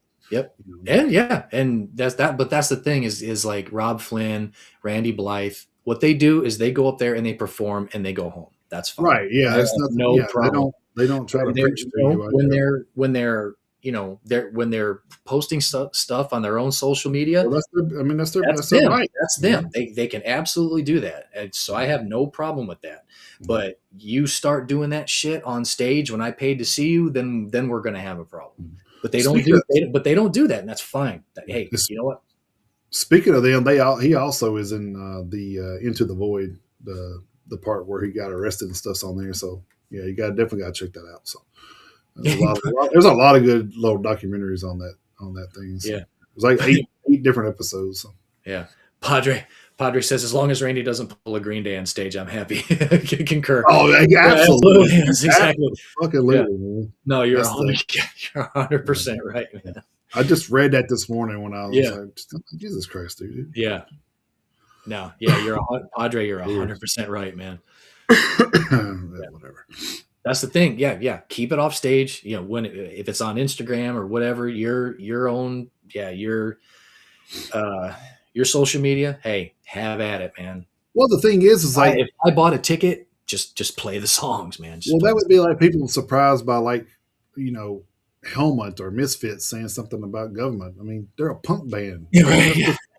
The fuck, man? Why would you think they would be anything less than against government? It's like, that's what punk was built on, dude. Yeah, absolutely. It was the foundation. And I don't think they care who the hell's in office. It's like they're gonna be against the big guy. So. Well, that's the same thing like Guar hanging a president in effigy. They've done that to every sitting every president. Single one. Every single one. They haven't discriminated against any of them. I mean, they've done every I single don't one. know. I don't know if you've seen that, but they posted that where Guns N' Roses did that thing wherever they were at, and they had like a what was it, a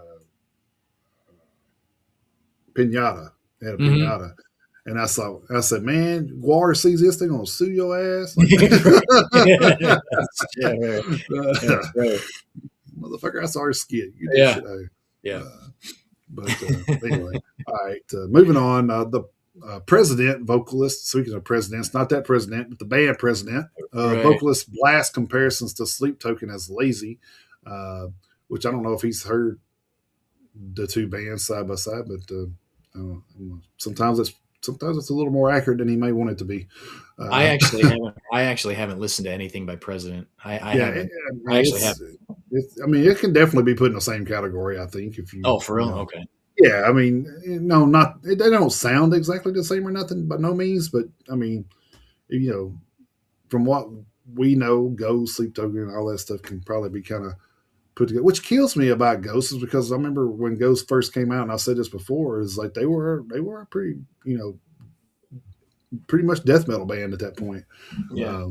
So for them to change their sound and stuff, it seems like it's a little bit more. I guess it's kind of like a label forced, you know what I mean? Yeah, so, I was gonna say forced. Yeah. So it's kind of like, hey, you're going to play this so we can get radio play or something, So.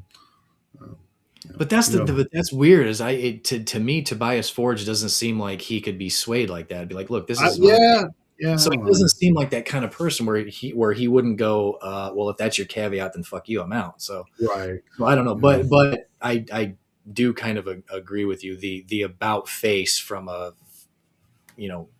does seem a little convenient. Here's my thing. You know what would be fucking funny is because the lead singer or president was like, he's like, man, the comparisons are just lazy. It's like, okay, we have the same representation. We wear masks, but it's just lazy. You know what would be fucking hilarious is if it was the same guy. Oh, that would be fun. That would be hilarious. I would respect the fuck out of that if that actually happened. I'd be like, who's writing this shit? WWE, man? What the hell? Yeah. It was me all along, Austin. So yeah. God, that would be so hilarious. Oh, I'd be fucked up if it was really Vince McMahon the whole time. But I mean, he come out. You have to know that story to know to get the reference, right? Or he come out like Rikishi. I did it for the Rock. Oh God. There's too many we could probably do for that. That's true. Man, I would be all in if President and Sleep Token were actually the same band the whole time. I would be. It might actually make me become a fan. It might. if that was like if that was the long game, oh man, that'd be crazy. that would be crazy if that was. What are they gonna do when they have to? For some odd reason they get in. I'm not saying this because will they get build together? they're going to get built together. They're going to get built together. I guarantee fucking Yeah, to you well, at some they have point. they have the same management. You figure At some point they're going to get built together. Yeah, and it's going to be funny. Yeah. Anyway. All right. Next, Maynard James Keenan thinks that people have relegated Pussifer to be a third side project category, which I mean, I don't know where he's been, but I've always thought Pussifer was a third side project. Yeah, they are. It's Tool, Perfect Circle, and Pussifer in that Pussifer, order. yeah. That's just how it is. Yeah. I mean, if you have 3 projects, I mean, people are going to be like, all right, well, this is 1, 2, 3. That's just how it's. Well, somebody, the fans are going to number them regardless whether right. Yeah. Unless you're Max Cavalera and nobody can keep up with how many projects you're in. Well, that's true too. That's true too. Doing his birthday is hilarious to me because I'm just like, okay, which bands do I include that he's in? It's like 5 bands that he's actually still a part of, which is crazy. Yep. Atom Willard exits Alkaline Trio less than 3 years after joining full time. Not sure what went on with that. I didn't really read into it much, but kind of a odd 3 years later you just say, "Yeah, fuck it, I'm out." So you never know. You don't. I mean, Dave Ellefson weighs in on Megadeth. We kind of talked about this earlier, saying it just doesn't sound like Megadeth to me.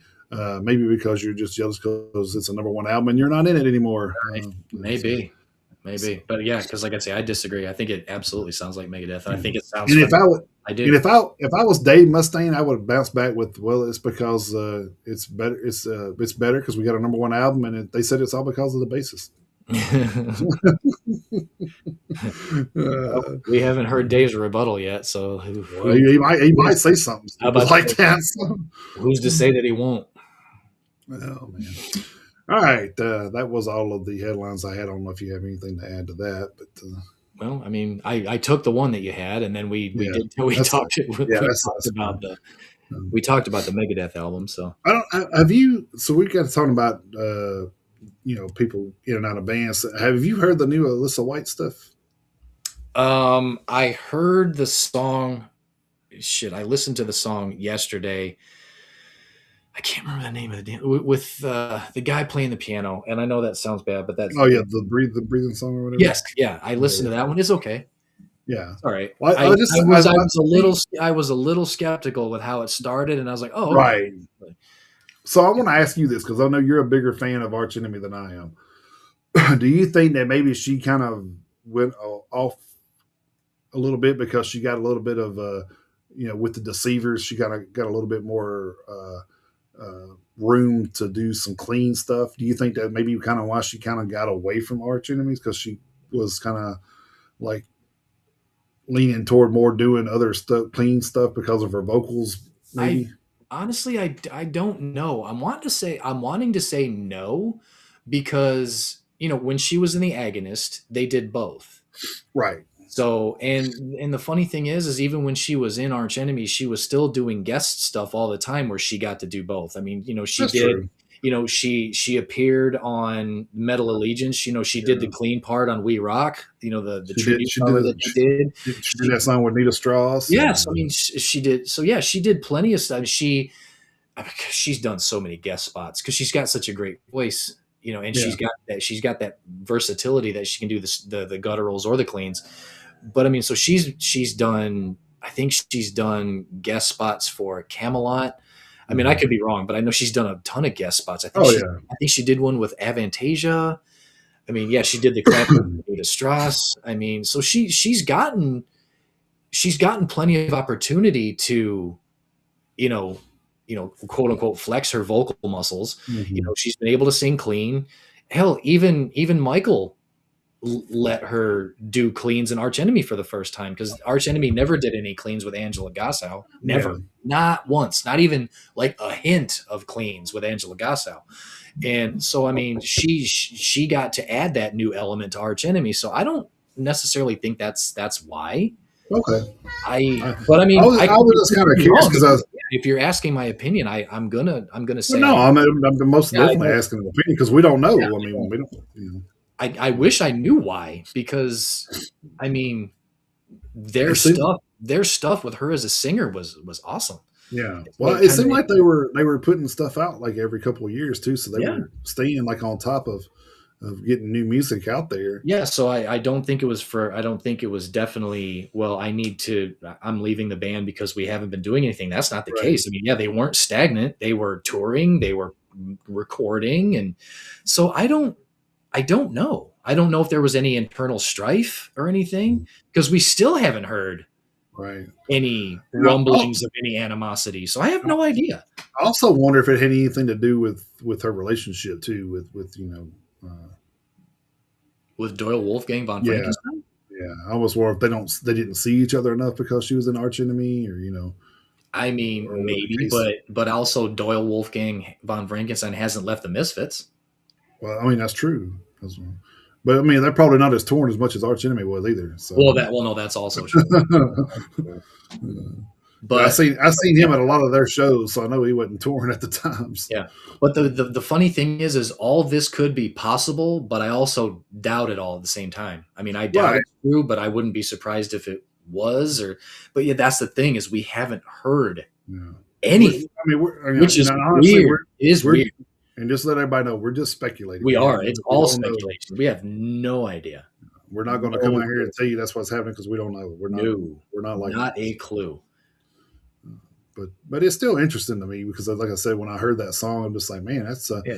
And let me ask you this: did you get kind of a ginger feel from that song? I did. I was just like, man, it's just some. Once it kicked in, sure. Yeah, I was like, Like I said, I wasn't, because like I said, this is. That's the yeah, first thing I said. This is some stuff Tatiana would do. because when the song first started, I was skeptical. I was like, okay, where's this gonna go? And it picked up. I was like, okay, that's okay. And the thing is, she got to do cleans, she got to do Right. gutturals, she got to do both. So I mean, I like it. I like the song. I mean, I mean, it definitely. I had my doubts before I had my doubts for like the first 30 seconds, but it ended up being a good song. I did. 'Cause I was like, all right, I was like, post Arch Enemy. I was like, which way is she gonna go? Right.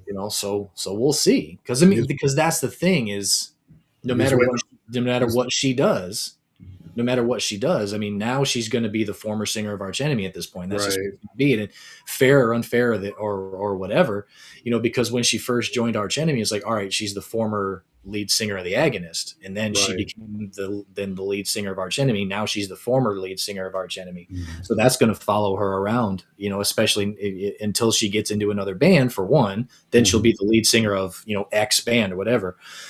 So while she's out just doing her collaborations and guest appearances, it's just going to follow her around, the ex lead singer of Arch Enemy. So I mean, I hope she ends up being fulfilled with everything that she does. I still wish she was an Arch Enemy, because I think she did a great job, and Mhm. I liked the fact that Michael finally was open to Doing different. adding the clean vocals where it where they were added, because I thought it was I thought it was an interesting dynamic, Mhm. kind of like when Dez Right. did that clean singing on Wishing.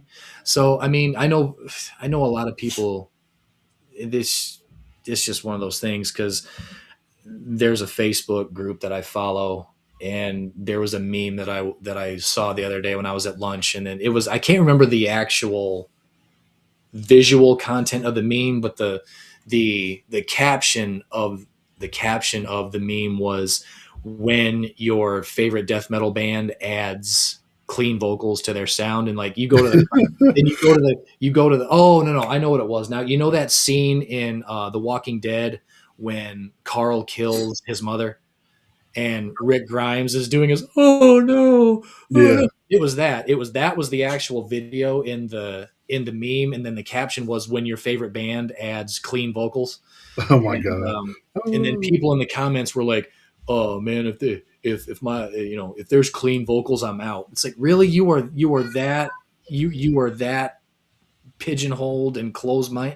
It's bad enough that metalheads, we get typecast as being closed-minded when it comes to our musical tastes anyway. But then as a metalhead, you're gonna you're gonna like squeeze the noose around your neck that much tighter to where if it's got clean vocals, you're not gonna listen to it. I mean, so let me get this straight. So if it's got clean vocals, you're out. So that means you're not gonna listen to Megadeth. You're not gonna listen to Testament. You're not gonna listen to Exodus. You're not gonna listen to Death Angel. You're not gonna listen to Slayer. Tamaraya sings clean. So if it's got clean vocals in it, you're not going to listen to Slayer. You're not going to listen to Judas Priest. You're not going to listen to Iron Maiden. Metallica. I'm not saying some of the biggest bands there is. Right. If it's got clean vocals, I'm out. I'm not telling you not to listen to death metal or black metal or whatever. I'm not telling. Yeah. I mean, that's like Padres completely ruling out any band. Padres obviously a death metal fan, so.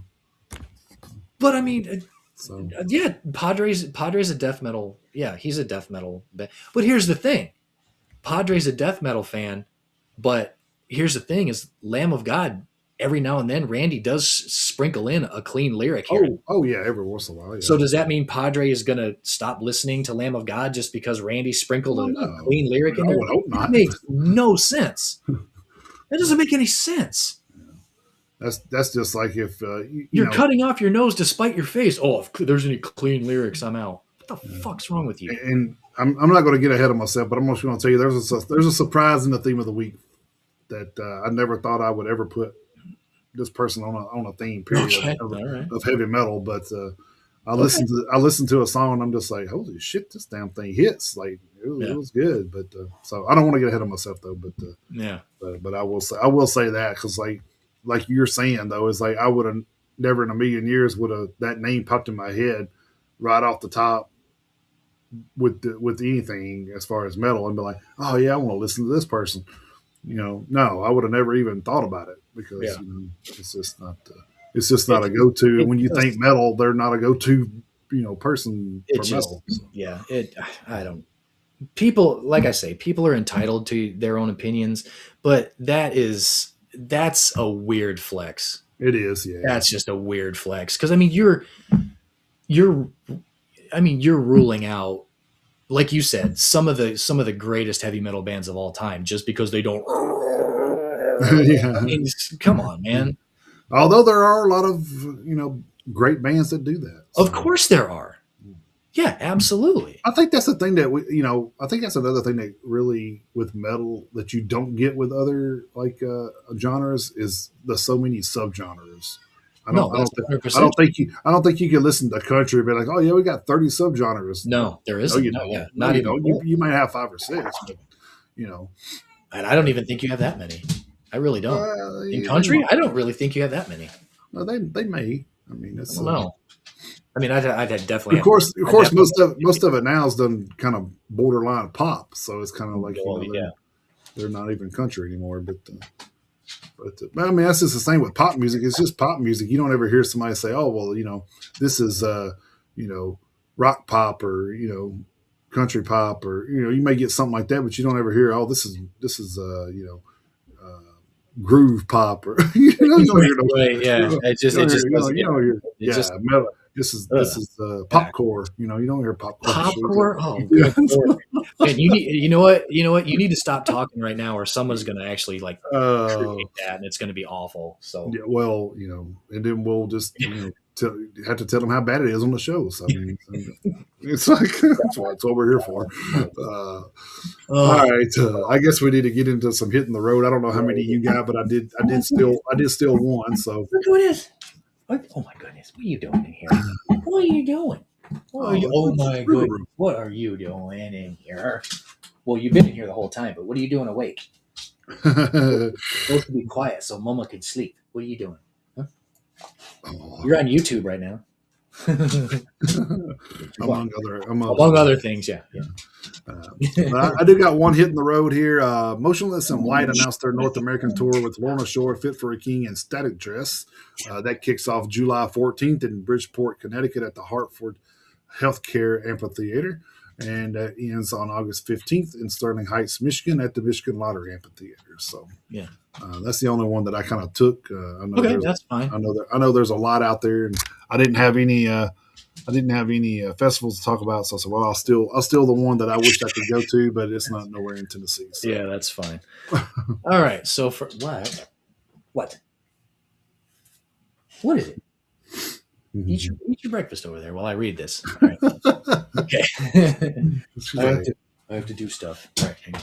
All right. So for hitting the road for the week of the 31st through the 6th over at the PRP, of course, that's actually where everything is from this week. We leading off, we have I Hate God, Our Wake, and Intercourse. With Intercourse appearing at select dates only, you can make your own joke. They have a fall UK tour scheduled starting November 7th in Manchester, England, at the Damnation Festival. That's I Hate God only. Finishing November 15th in Glasgow, Scotland, at Core. The Amity Affliction, Silent Planet, Varials, and Orthodox are going to Europe and to the UK, starting September 18th in Wiesbaden, Germany, at Schlachthof, finishing October 13th in Bristol, England, at the O2 Academy. Defeated, Sanity, and Inferi are going on a North American tour, with Inferi actually replacing Vulvodynia on that tour. Organectomy, Excrescence, Scasm, and Horrific Vision will appear at select dates, starting April 16th in Anaheim, California, at the Parish at House of Blues, finishing May 16th in Las Vegas, Nevada, at Backstage Bar. Thy Art is Murder, Carnifex, Body Snatcher, 200 Stab Wounds, Ingested, Gates to Hell, and Body Box are going out on the Chaos and Carnage tour, starting May. I fat fingered that date. I don't know if it's the 8th or the 2nd, because both dates run. Starting May 2nd in Phoenix, Arizona, at Van Buren, finishing May 31st in Las Vegas at the House of Blues. Actually, it's May 2nd. It's May 2nd because on the 8th, they will be in Nashville at the Brooklyn Bowl. So that tour does start May 2nd. Then Body Snatcher, 200 Stab Wounds, Gates to Hell, and Body Box are going to be going on some off dates from that Chaos and Carnage tour, starting April 27th in Baton Rouge, Louisiana, at Chelsea Live, finishing June 6th in Birmingham, Alabama, at the Workplay Theater. Then we have Waking the Cadaver, Stillbirth, and Nine Dead are going on a European tour in May, starting May 15th in Alkmaar, Netherlands, at the Hemelvaartse Harry, finishing May 29th in Berlin, Germany, at the Berlin Desecration Fest. Then Thornhill, Ocean Grove, Pale Dusk, and Heaven's Gate are going on an Australian tour, starting February 21st in Brisbane at the Tivoli. Starting February 21st in Brisbane at the Tivoli. I think I said finished. Finishing February 27th in Melbourne at the Forum. Then North Lane is going on an Australian tour of their own, with an Inertia, Relica, and Heartline opening at select dates on varying lineups, starting May 26th in Townsville at the Warehouse, finishing April 18th in Forth at the Fourth Pub. What? You want to go to Australia? Good luck with that. It's far and it's expensive. And His Legend is going on a 20th anniversary tour for their Suck Out the Poison album, with Cold Clay Mountain, Lost in Separation, and Soft Spoken taking turn as the opening acts, starting April 7th in Greensboro at the Hangar 1819, finishing May 1st in Nashville at the East Side Bowl. Nice. Silent Planet is going on a European and UK tours in June, starting June 7th in Graz, Austria, at the Core and More, finishing June 21st in Lviv, Ukraine, at the Fest Republic Club. So that's interesting that they're going to be finishing that tour in Ukraine. CKY is going on a U.S. tour, starting May 6th in Murfreesboro, Tennessee, at Hop Springs, finishing May 17th in Lexington, Kentucky, at Manchester Music Hall. Voivod and Bat are going on some US tour dates, starting March 20th in Houston, Texas, at Hell's Heroes Festival, finishing March 27th in Tulsa, Oklahoma, at the Vanguard. Then Voivod is going on a European tour, starting July 10th in Milan, Italy, at the Frantic Fest warm-up, finishing August 16th in Carhaix, France, at the Moto Culture Festival. Then Malevolence, Guilt Trip, and Chamber are going on a North American tour, starting March 31st in Detroit, Michigan, at the Shelter, finishing April 23rd in Milwaukee, Wisconsin, which is Algonquin for the good land, at X-Ray Arcade. They will be in Nashville on April 13th at The Mill, which I don't know where. I'd have to look that up. I don't know where The Mill is, but yeah, Malevolence. for malevolence, I'll find out. So Yeah. Then Poppy, Ocean Grove, and Fox Lake are going on a European and UK tour starting March 4th in Glasgow, Scotland at Galvanizers SWG3, finishing April 8th in Stockholm, Sweden at Fallen. Then Ocean Grove and Fox Lake are going on some off dates from that Poppy tour. March 5th in Newcastle, England at the Grove. March 7th in Sheffield, England at the Corporation. March 16th in Lyon, France at the Rock and Eat. And April 2nd in Vecta, Germany at Gulf House Vecta. Holy Water and Greyhaven are going on a West Coast U.S. tour with a stop in Dallas added in, starting March 20th in Dallas at Gazed and Confused, finishing April 6th in Ventura, Washington at the Ventura Music Hall. Then Mall is going on a U.S. tour with openers. No word on those. I don't know yet. Starting March 14th in Appleton, Wisconsin at Brewski's, finishing did I say April 14th? March 14th in Appleton, Wisconsin at Brewski's, finishing March 28th in Chicago, Illinois at Livewire Lounge. Then Wargasm has a European and UK tour scheduled starting April 4th in Portsmouth, England at the Takedown Festival, finishing June 30th in Brighton, England at Chalk. Then Basement is going on a UK and European tour with Glare and Fiddlehead to take turns as openers. Tour starts June 6th in Nuremberg, Germany at Rock M Park with Basement only, for that tour. Finishing June 28th in Manchester, England at the Outbreak Festival with Fiddlehead. Poison the Well and Haywire are going to Australia starting June 7th in Perth at the Magnet House, finishing June 14th in Brisbane at the Princess Theatre. Stain, Seether, Hoobastank, and Hinder are going on a North American tour starting September 8th in Atlanta, Georgia at the Lakewood Amphitheater, finishing October 19th in Austin, Texas at Moody Center. The Tennessee date scheduled is 9/29, September 29th, in Franklin at the First Bank Amphitheater. mm-hmm. Then Tom Morello is going on a U.S. tour starting May 8th in Daytona Beach, Florida at Welcome to Rockville, finishing May 24th in Napa, California at Bottle Rock. He will be in Nashville at the Cannery Hall main stage on May 13th. Mastodon is going to Europe and to the UK with Loathe appearing at select dates starting June 3rd in Hlavní Mesto Praha, Czechia at the O2 Universal featuring Loathe, finishing July 5th in Lisbon, Portugal at Evil Live Festival. Beer Factory is going to Australia and New Zealand for the first time in 35 years. Wow. Starting May 19th in Perth at Metropolis Fremantle, finishing May 31st in Auckland, New Zealand at the Studio. High on Fire is going to Europe and to the UK. No word on openers. Starting August 5th in Barcelona, Spain at Razzmatazz, finishing August 24th in Reykjavik, Iceland at Idno. Kitty is going on a European and UK tour with Crypta, Vexed, Split Chain, and Harpy, appearing at select dates on varying lineups. Starting August 4th in Aschaffenburg, Germany at Colossal with Split Chain and Vexed.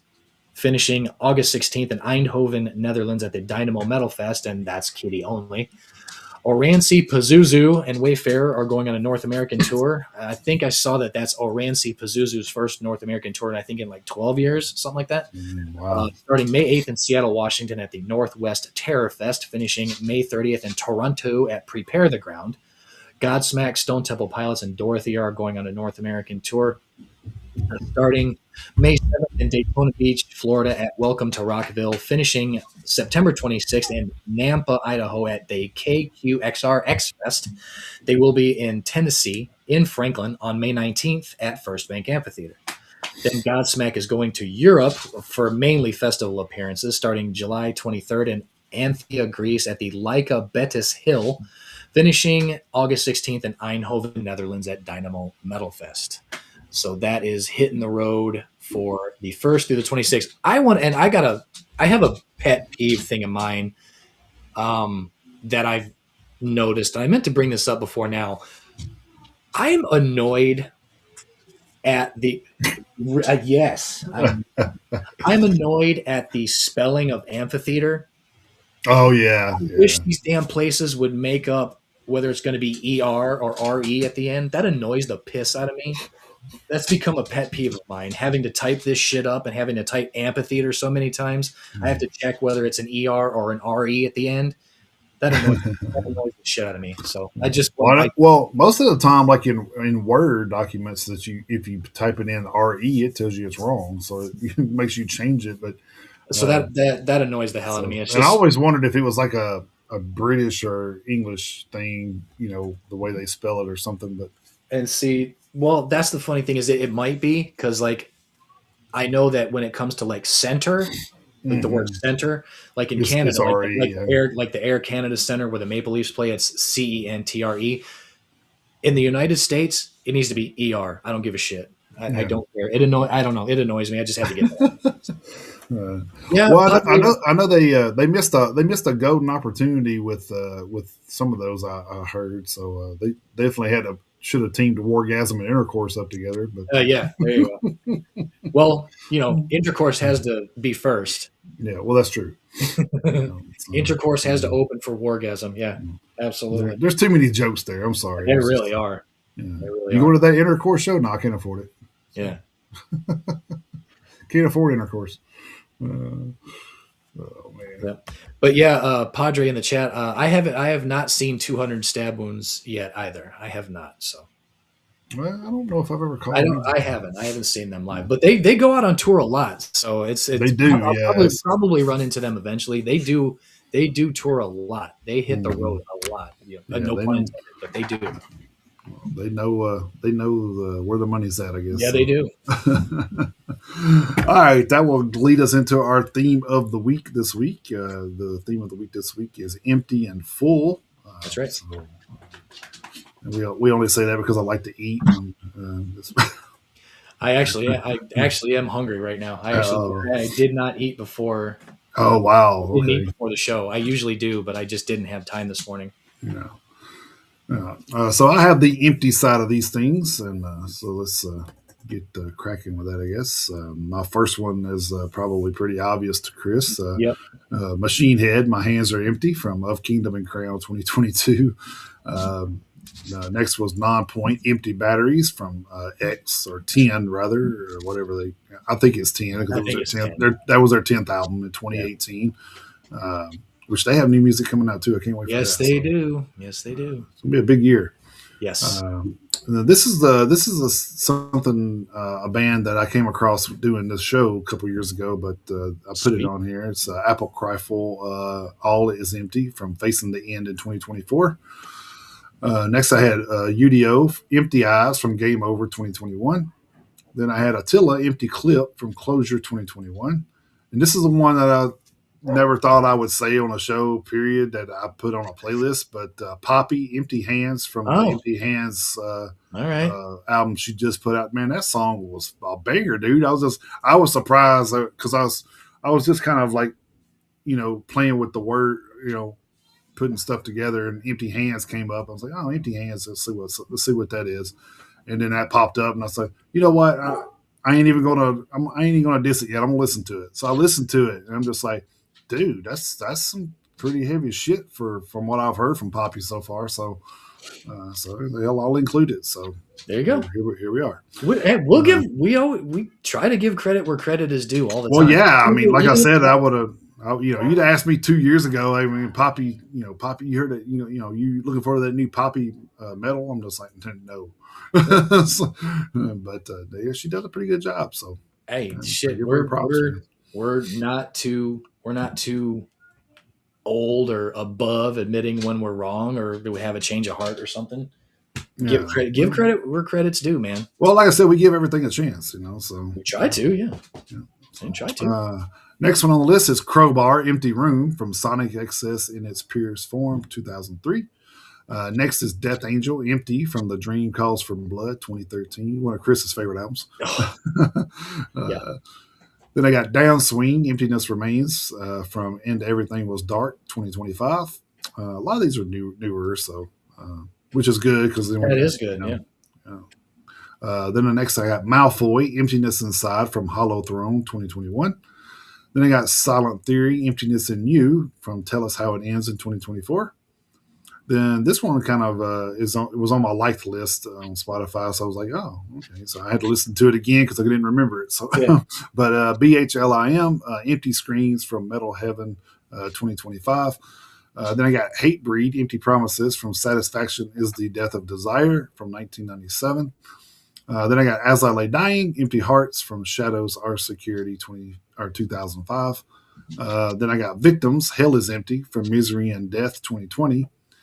Then I kind of went on some play on words here with Pantera Hollow from Vulgar Display of Power 1992. Nice. Then I went with Static X's. Then I went with Static X's Hollow from Project Regeneration Volume 1 2020. There you go. There you go. Then In Heart's Wake Hollow Bone from Incarnation 2024. Then I went with Partway Drive Hollow Deep Blue 2010. Then I went with Invoker, the Empty Land of God from Invoking the Evil 2022. Fit for an Autopsy, The Nothing That Is from the same album, The Nothing That Is, because if there's nothing, there's empty. So Yep. that's 2024. And then last but not least, I went with Motionless in White Hollow Points from Scoring the End of the World 2023. Nice. So, Very nice. All right. Well, my half of the theme of the week is full. And leading off, I had Full HD by Crysis off the album of the same name, Full HD from 2022. Then I had Full Throttle by Cryptos off Burn Up the Night from 2016. Then I had Full Moon by Rage off Speak of the Dead from 2006. Then again, I had Full Throttle, this time by Reset off Civic Nightmare from 2012. Then I had Fill the Void from our friends in Extinction AD from To the Detested in 2024. Bucket Full of Hate by Accept off Blood of the Nations from 2010. Full Speed Ahead by our friends Against Evil off their Give 'Em Hell album from 2024. Then You Can't Fill My Shadow by All That Remains off A War You Cannot Win from 2012. Briefcase Full of Guts by Death Clock off the Death album from 2007. Filled with Hate by Warfict off Exoneration Denied from 2013. Full Force Forward by Godslave off Reborn Again from 2018. Pumped Full of Lead by Jungle Rot from their self-titled album from 2018. Paid in Full by Skullfist off the album of the same name, Paid in Full from 2022. Full Moon Shoals by Soulwork off of Vergligheten from 2019. And lastly, with a Full Head of Steam by Armored Saint off Win Hands Down from 2015. So nice. little bit of a shorter list for my side from this week. I didn't have I didn't have 45 songs like I did from what was it? I did 45 songs on was it First and Last? I don't It was one of the last couple. I had like 45 songs on my own. It's like, oh shit. I just kept on adding. So it was funny. My damn playlist is over 5 hours long. Let's see here. But yeah, that's my contribution to the theme of the week. Yeah, probably First and Last has 70 songs on it. So. Oh yeah, so it was First and Last. It was First and Last. Yeah. I think that's the only one we did this year, isn't it? Yeah. No, we did Metal Part 2 was the first one. Oh, that's right. Yeah. Yeah. So we've done 3 so far this year. So. Trying to see where that was. I don't see it. Which one? The metal one. The metal part 2. It's on there. Yeah, I know. I'm just here. Let me do it this way. Yeah. I forget this was a touch screen. I can just move it. I'm sitting there trying to move the thing up now because that one doesn't have it, but this one does. So it's kind of like I forget. Okay, that's weird. Yeah. That one's from 2020. That's the best of. I wonder where the hell it went. It's not showing up on my list there. Well, okay. Well, yeah, that is weird. Whatever. Yeah. We know we did it, so. Oh yeah, yeah. All right, we'll get that. We'll get that put together and posted by the end of the weekend. Yeah. Hopefully, we'll see. Yeah. Yeah, I mean, yeah, we can never guarantee it. Right, yeah. It's like sometimes I get caught up in the daily activities and forget to do my part. So, yeah, likewise. That will lead us into our album review sections here. So, I meant to ask you about, since we're talking about this before we get into it, that EP Cyclone. Did you listen to that one? Cyclone, was that that get released this week? Yeah. Yes. Okay. What did you think about that one? I liked it. I did. I gave it 4 horns. So I gave it 3.5, but it was kind of one of those things where it's like I was going back and forth with it, but I did right. like it. But yeah, Yeah, it's I good. did like it. It's Yeah. good records. I actually been trying to post all my stuff as I go now, so I can keep up with it. So I'm not like trying to remember. Okay, which EP was that I listened to? So Right. so, Yeah. so I've already gotten a couple on the list here. So Yeah. hopefully it's a little bit more competitive this year than normal. So that's the end game, right? I make it more competitive. So Right. all right, that will lead us into album reviews. This week I took on Bitterness, Hallowed Be the Game, which is kind of I like that. yeah, almost was like "Hallowed be thy name" or something. I was like, "What?" Yep. So, but "Hallowed be the game." I don't know if that's the play on words they were looking for or what, but I thought it was pretty cool. Bitterness is a melodic death thrash metal band formed in 2001 and hailing from I'm gonna kill this shit Baden Württemberg, Germany. Uh, hopefully, it wasn't too horrible. Uh, not as horrible as the accent was, hopefully. Uh, current members are Andres Keikel, drums, Frank Urschler on vocals and guitars, and then Marcel Kantz on bass. So it's just a three-piece band, which is pretty interesting too. So um, this is this is the band's 8th full-length release, which is Wow. kind All of right. crazy. Yeah, so I got some homework to do. Leaving here today, so got 7 more albums to listen to at some point. So, Yes. Yeah. so I'm kind of like interested too because it says melodic death and thrash metal. So this one seemed a little bit more thrash than melodic death metal. So I'm kind of like wondering if they kind of That's very crossed over at some point. But that would be a good way to find that out is just go back and listen to the other 7 right. albums, I guess. But Yeah. See where the transition happened. Yeah. right.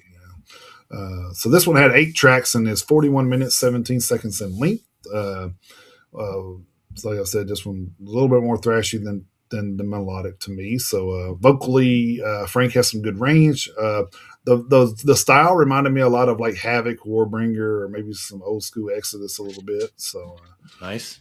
phenomenal guitar work on this one. Some oh man, there was some riffs in there that would just give you chills because they were so eerie. Oh, Man, nice. Okay. it was just like, ooh, that's kind of like almost like tensed up when I heard it. I was like, ooh. So the lead ins to some of these tracks will get you hyped up before the first lyric even hits. It's pretty wild. You can, a lot of these lead ins are a minute to a minute and a half long before they ever Nice. hit a lyric, man. So Okay, it's a what do you want? so, the drumming kind of sets the tempo, on this one for sure. You can kind of tell how, everything's kind of following along. Lots of good double bass drum and blends in well with the guitar tone change ups. Everything's kind of hitting on all cylinders, I guess you could say. So, bass has its glimmers as well. Not in the forefront on every track, but you definitely know it's there. Definitely stands out a few times. So. Definitely stayed the course and kept it fast paced. They didn't veer off of that at all.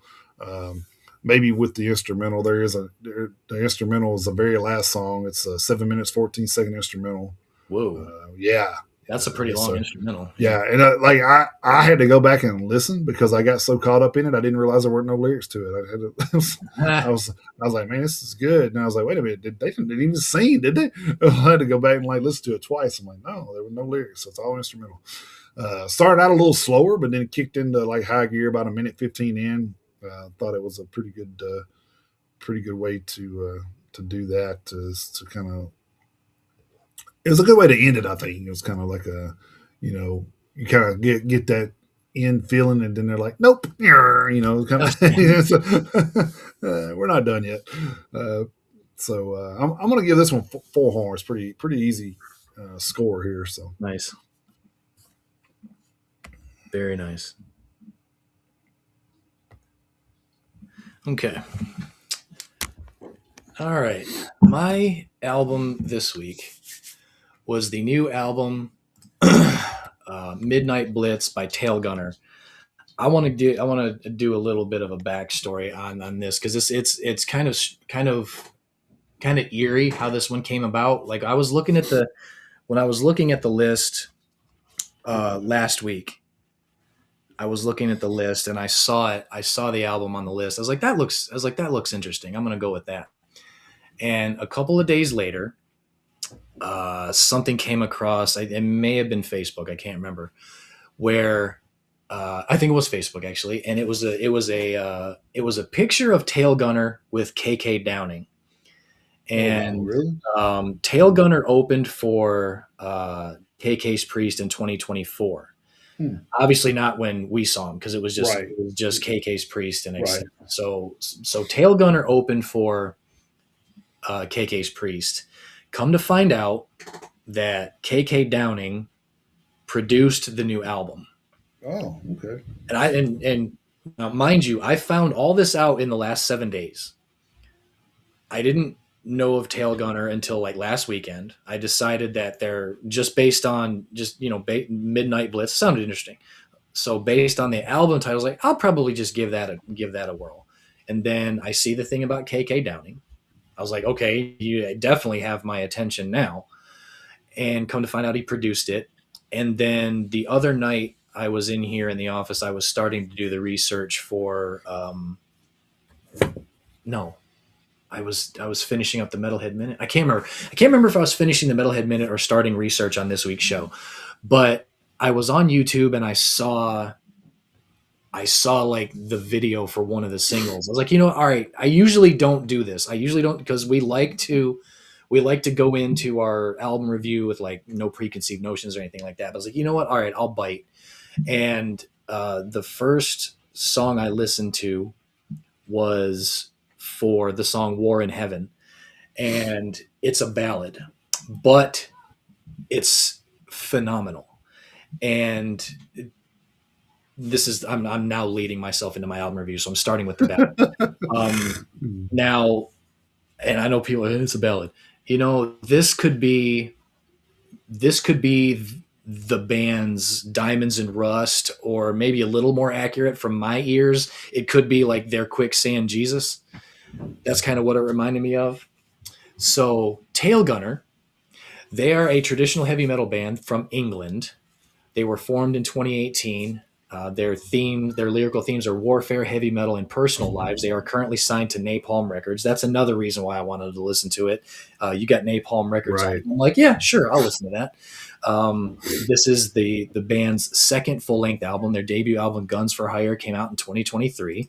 They are a 5-piece consisting of Thomas Hewson on bass, Zach Salvini on guitar, Craig Cairns on vocals, Ray Thompson on guitar, and Eddie Mariotti on drums. They are a twin guitar traditional heavy metal band from England.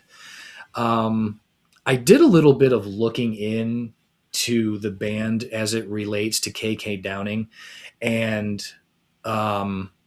like I say, come to find out that KK produced the new album and did a little bit more reading. And KK has endorsed the band as the quote unquote next big thing. Oh, wow. And I couldn't agree anymore if you paid me to. You and I on this show have talked about the next generation of heavy metal and who is going to, be the flag bearer for heavy metal moving forward. And I am here to say, because I am not KK Downing by any stretch, but this band and this album are fucking important. This band needs to be listened to.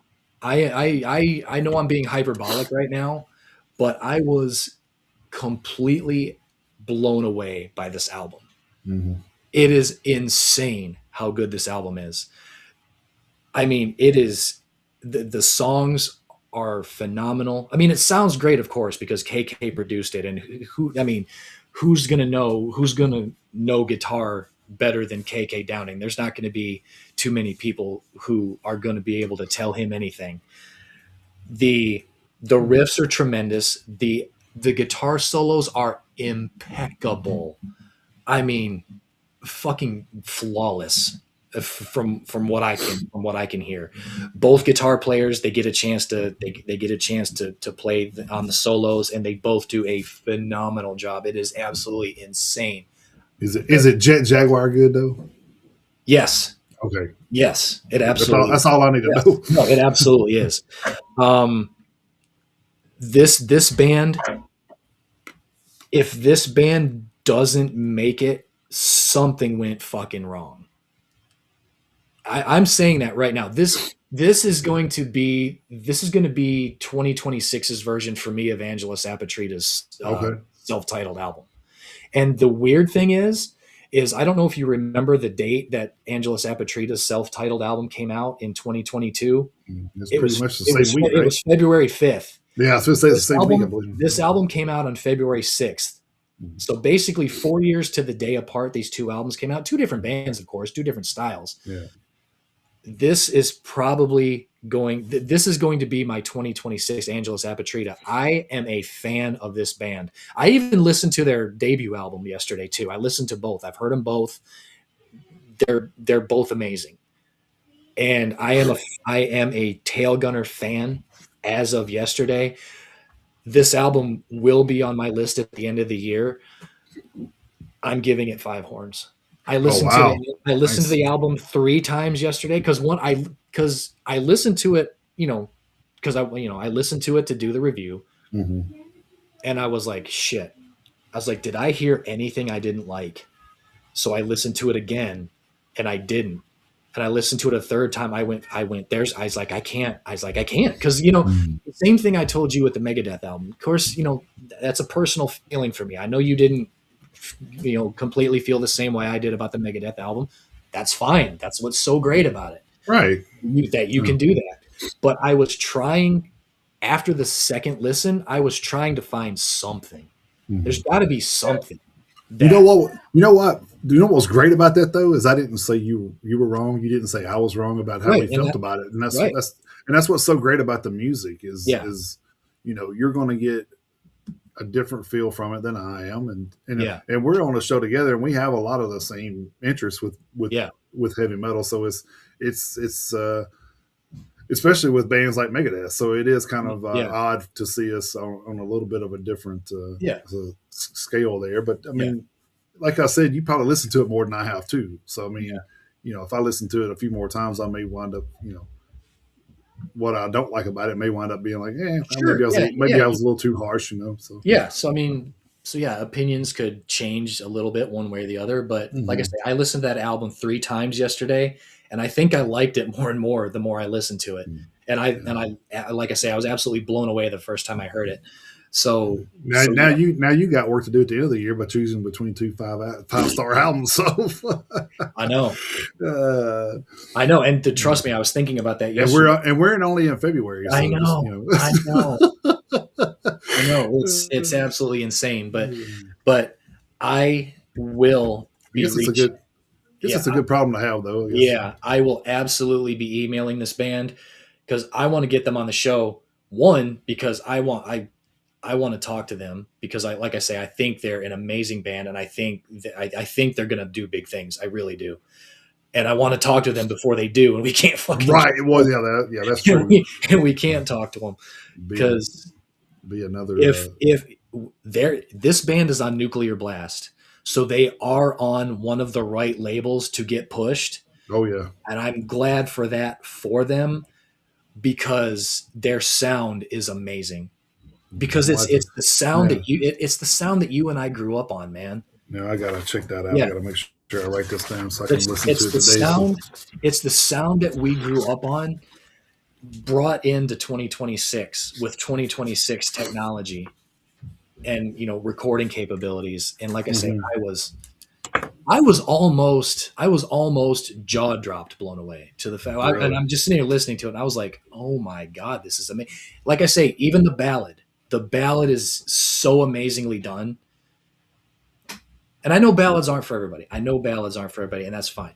I love a good ballad. I really do. Because because like I say, it shows a different side of the band. It allows a singer to do things that they don't do on other tracks, stuff like that. So it allows. So I think with like people that grew up on stuff like me and you in the age group that where we grew up in, from hair metal in the 80s, 90s kind of thing is like we like a ballad, but we don't think that a band should put you know all their songs on their album as ballads. Oh, It's of kind of course. like Yeah, no, no, of because course. I think back in the day I think that was the biggest problem as I started listening. Like when I listen to it now, I'm just like, dude, that was way too much slow shit on this album. Yeah, It's like, it was almost like a prerequisite. It's like, all right, there's going to be a right, ballad here. We know that. So, I mean, right.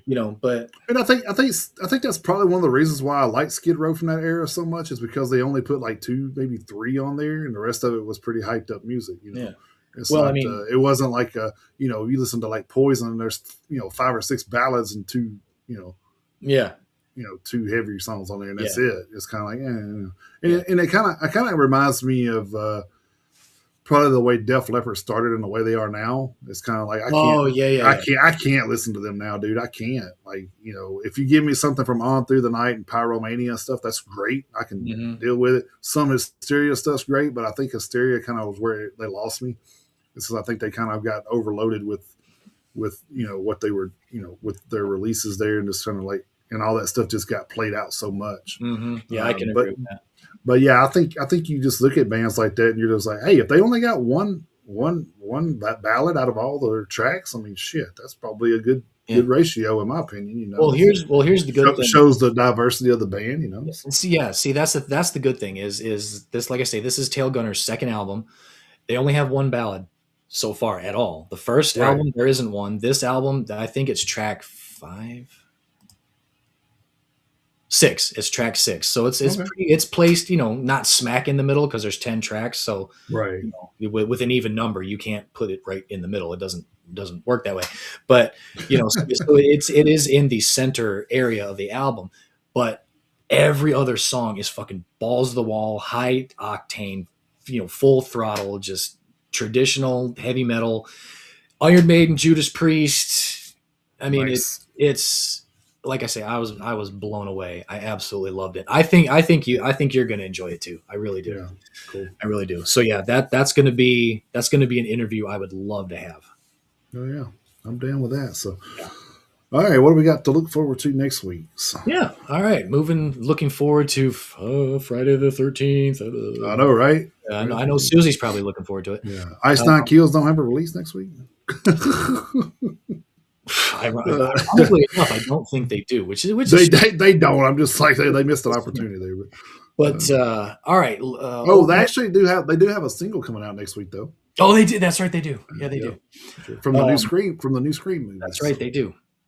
All right. So on February 13th, from our friends at HeavyMusicHQ.com, leading off with Angel Dust with Cold to the Touch, Ashbringer with Subglacial, Austin Starr with I Am the Enemy, Blazner with Sonic Chambers, that's an EP, Bloodred with Colors of Pain, Borrower with Killer Demons, The Browning with Burn This World, that might be interesting, Converge with Love Is Not Enough, Death Assault with a self-titled album, Death Raw with Reduces to Ashes, Defaced with Icon, not The Defaced, so Right. not to be confused with our friends in the they released that single and I'm like, oh cool, and then I realized, oh, that's not them. Never mind. Yeah.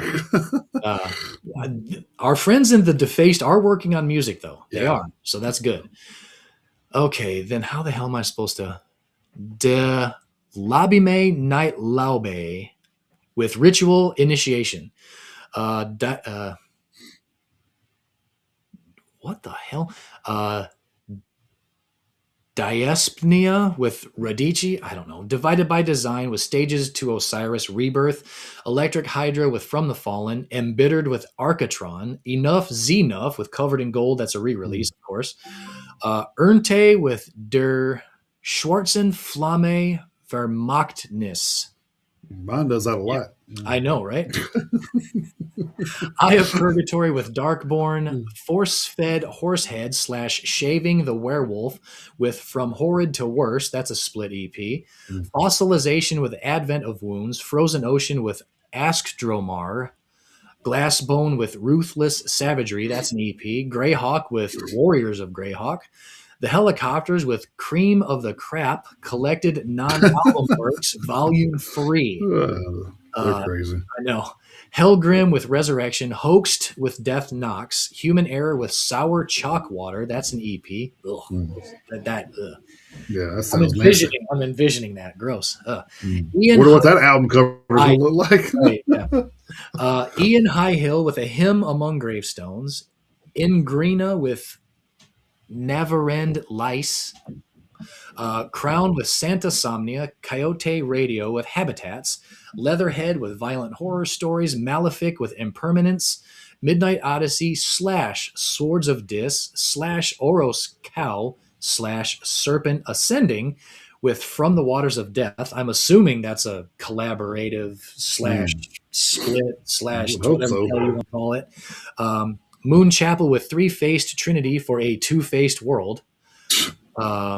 Muertissima with Prophecy, No Worth of Man with The Killing Streets, Orion with The Grotesque Within, Overtune with Death Drive Anthropology, Pilgrims with Gemini, Ponte del Diavolo with De Venom Natura, Primalus with Way of Perfection, Raven Spell with Obsidian King, Sail with Forebode, Slaughter Day with Dread Emperor, Space of Variations with Poisoned Art, Submask with Oedipus, that's an EP, Sun Decay with The Blood Lives Again, Temple Balls with the self-titled album, EX2 with End of Us, Unchosen Ones with Divine Power Flowing, various artists, Iron Man's Anthem, a tribute to Ozzy.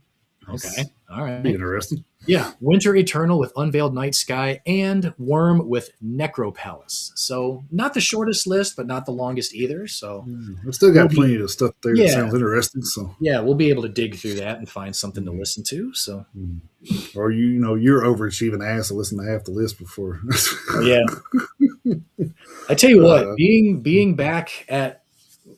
back working where I am working, the one great thing is the amount of music I have Yeah. been able to focus on and listen to. So, like I say, I listened to 6 EPs and what did I listen to? I listened to on Friday. I listened to 2 LPs and 6 EPs. So Oh wow. yeah, that was just Friday. So, and that's with listening to Tailgunner's new album 3 times That's pretty wild. and their first album once. So yeah. All right. Well, I guess that will conclude this episode. So, Yeah. just a reminder that we will be back on Friday next week, on Friday night. Follow us on our socials for all that info. Yep. I think it's 7 Central, right? I think it's 7 Central. Yeah. Yeah, 8 Eastern, 7 I Central. will double check that. I think it is 7 Central. Yeah. Yeah. Yeah. We'll be going across the pond there. So Way across the pond. Yeah. Say good night, Mike. Yeah. We're back to Australia. So that's why Friday night. So That's right. Yeah. So, but before we go, thanks to Hank Hill for coming by and thank you to Padre Algodone for chipping in and lending some conversation to the chat on YouTube. Absolutely, man. Very much. Oh, he's still here. Hell yeah, man. Oh yeah. Thanks for sticking around till the end, man. We appreciate you. Hope to see you again next time, Padre. And hey, subscribe. Yeah, there you go. Give a subscribe. But yeah, man, Padre, take care. We appreciate you. And if you guys have not or don't know, we do have a 24/7 streaming radio station at thefrontrow.net/radio with a capital R. So check that out. It's they're streaming now. So yeah, and follow us on all of our social media outlets: Facebook, X, Instagram, Twitch, TikTok, our YouTube channel that Padre joined us from, and on Rumble. Check out our band interviews once they're posted on Spotify, and follow for all of the playlists, our theme of the week and the new metal playlist that Jason posts.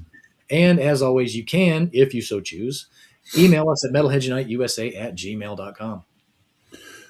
Awesome. Yeah, the playlist thing is getting a little tricky since they're starting to like release shit on like Mondays and Tuesdays now and stuff. I'm just like, man, I was like, because I'm kind of like, do I hold out and try to put it on next week, or do I try to get it on this week? And I'm kind of like torn sometimes about what to do with it. Well, I knew the Megadeth one. They kept talking about it. I said, well, I want to put it on there since the album's coming out on Friday, so I wanted to put it on that one. But now I'm kind of like, well, just kind of pick and choose. I guess it doesn't really matter probably, but. Yeah. Well, the funny thing is like this past week I was listening to the albums on the Heavy Music HQ list, and I got to one that was supposed to have been released last Friday. And when I was trying to listen to it on Friday, I couldn't find it.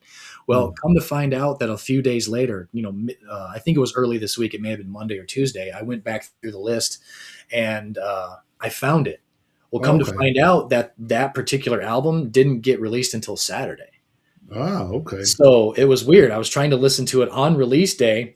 It wasn't the traditional release day. It was released on Saturday, and I had to. Mm. It just so happened that I listened to it a few days later. I just so happened to come I across always, it again. I was like, I "Oh, always, won- I okay, always weird." wonder if they may get the time zones mixed up or something with that, because maybe it's Maybe, like maybe, Saturday for them now instead of maybe. I don't know. It just seems weird to me how that happens, but I agree.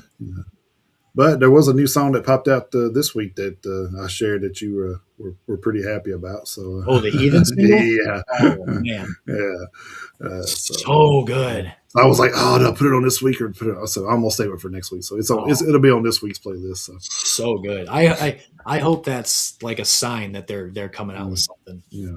I Oh yeah, I'm sure it I is. I hope it mean, is. Oh yeah, man, that was such a good song. yeah, yeah.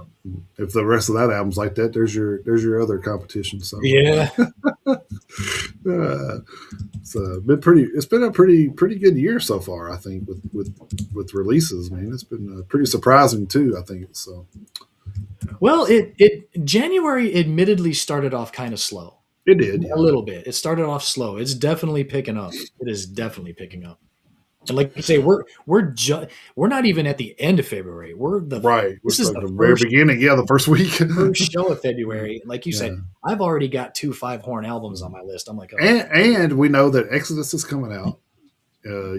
Lamb of God, Exodus, non-point, Anthrax, Non-Point. I mean, Motionless in White. I mean, we got Jesus. yeah. It's almost it's almost crazy the length, the amount of stuff that we weren't even playing. We didn't even know about a lot of that stuff either until the first of the year. Like, Yeah. we knew some of it. Yes, we knew the Exodus, Anthrax, all that stuff's supposed to be out this year, but the other stuff we didn't know. Right. And it's almost like Death Angel. I think Death Angel's coming out with new stuff this year. So I think they will be. I think so, it might be a little later this year, but yeah, I think it'll still be 26. I don't think it's going to be too much later because they're working on Kerry King stuff now for next year. Oh, So yeah, that's right. it may not be too much. They'll I think pretty sure Mark's got a thing in there going, hey, I got to make sure I do this and tour for it before I work on the other new, before we release the new album for Kerry King. You're right. So, Yeah. so I think he's kind of trying to balance. He's trying to do the balancing act thing. So, Well, and the funny thing is, is like you're talking about all of the household names that are I coming. know that's what I'm saying. Like I just had like I say, I just had my 2026 Angelus Apatrida fall right in my lap. right. So I mean, Well, you never know what band is going to come out of nowhere with a 5-horn album. okay. Well, here's something else to think about. We've got bands that's been on this show coming out with stuff this year. As We Suffer, Finality, Halo Scars. Yeah. I mean, we got all Extinction that too. AD is working on stuff. Yes, I mean, Source of who Rage knows? is working on stuff. The Yeah. Defaced is working on stuff. I mean, Right. I mean, that Source of Rage will probably be out this year too because they've already Probably. released a single or two off of it. So, probably. I mean, you got to think, man. There's been people on this show that's coming out with like we're in that full circle thing. It's crazy to think that we're already talking to people that we're getting ready to talk to bands about their Yeah. album, and we haven't talked to Yeah. in a couple of years. So it's kind of I crazy mean, Barrel's new album came out yesterday. yeah. So, I mean, there you go. Which, by the way, if you haven't listened to Triptych by our friends in Barrel yet, you should. It's out. Oh yeah, it's a good You one. should check it out. All right, guys. I guess that will wrap this one up. Don't forget next Friday, 7 Central, 8 Eastern. If you follow us on our socials, you'll be seeing those advertisements coming up first of the week. So Yep. just keep following up there.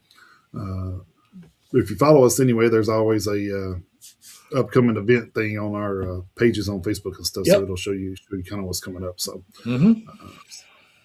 All right, guys. We're going to wrap this one up. Hopefully, we'll see you back here next Friday with the interview. So, till then, keep those horns held high. Jump in that pit anytime you can. Have a great week, guys. Thank you.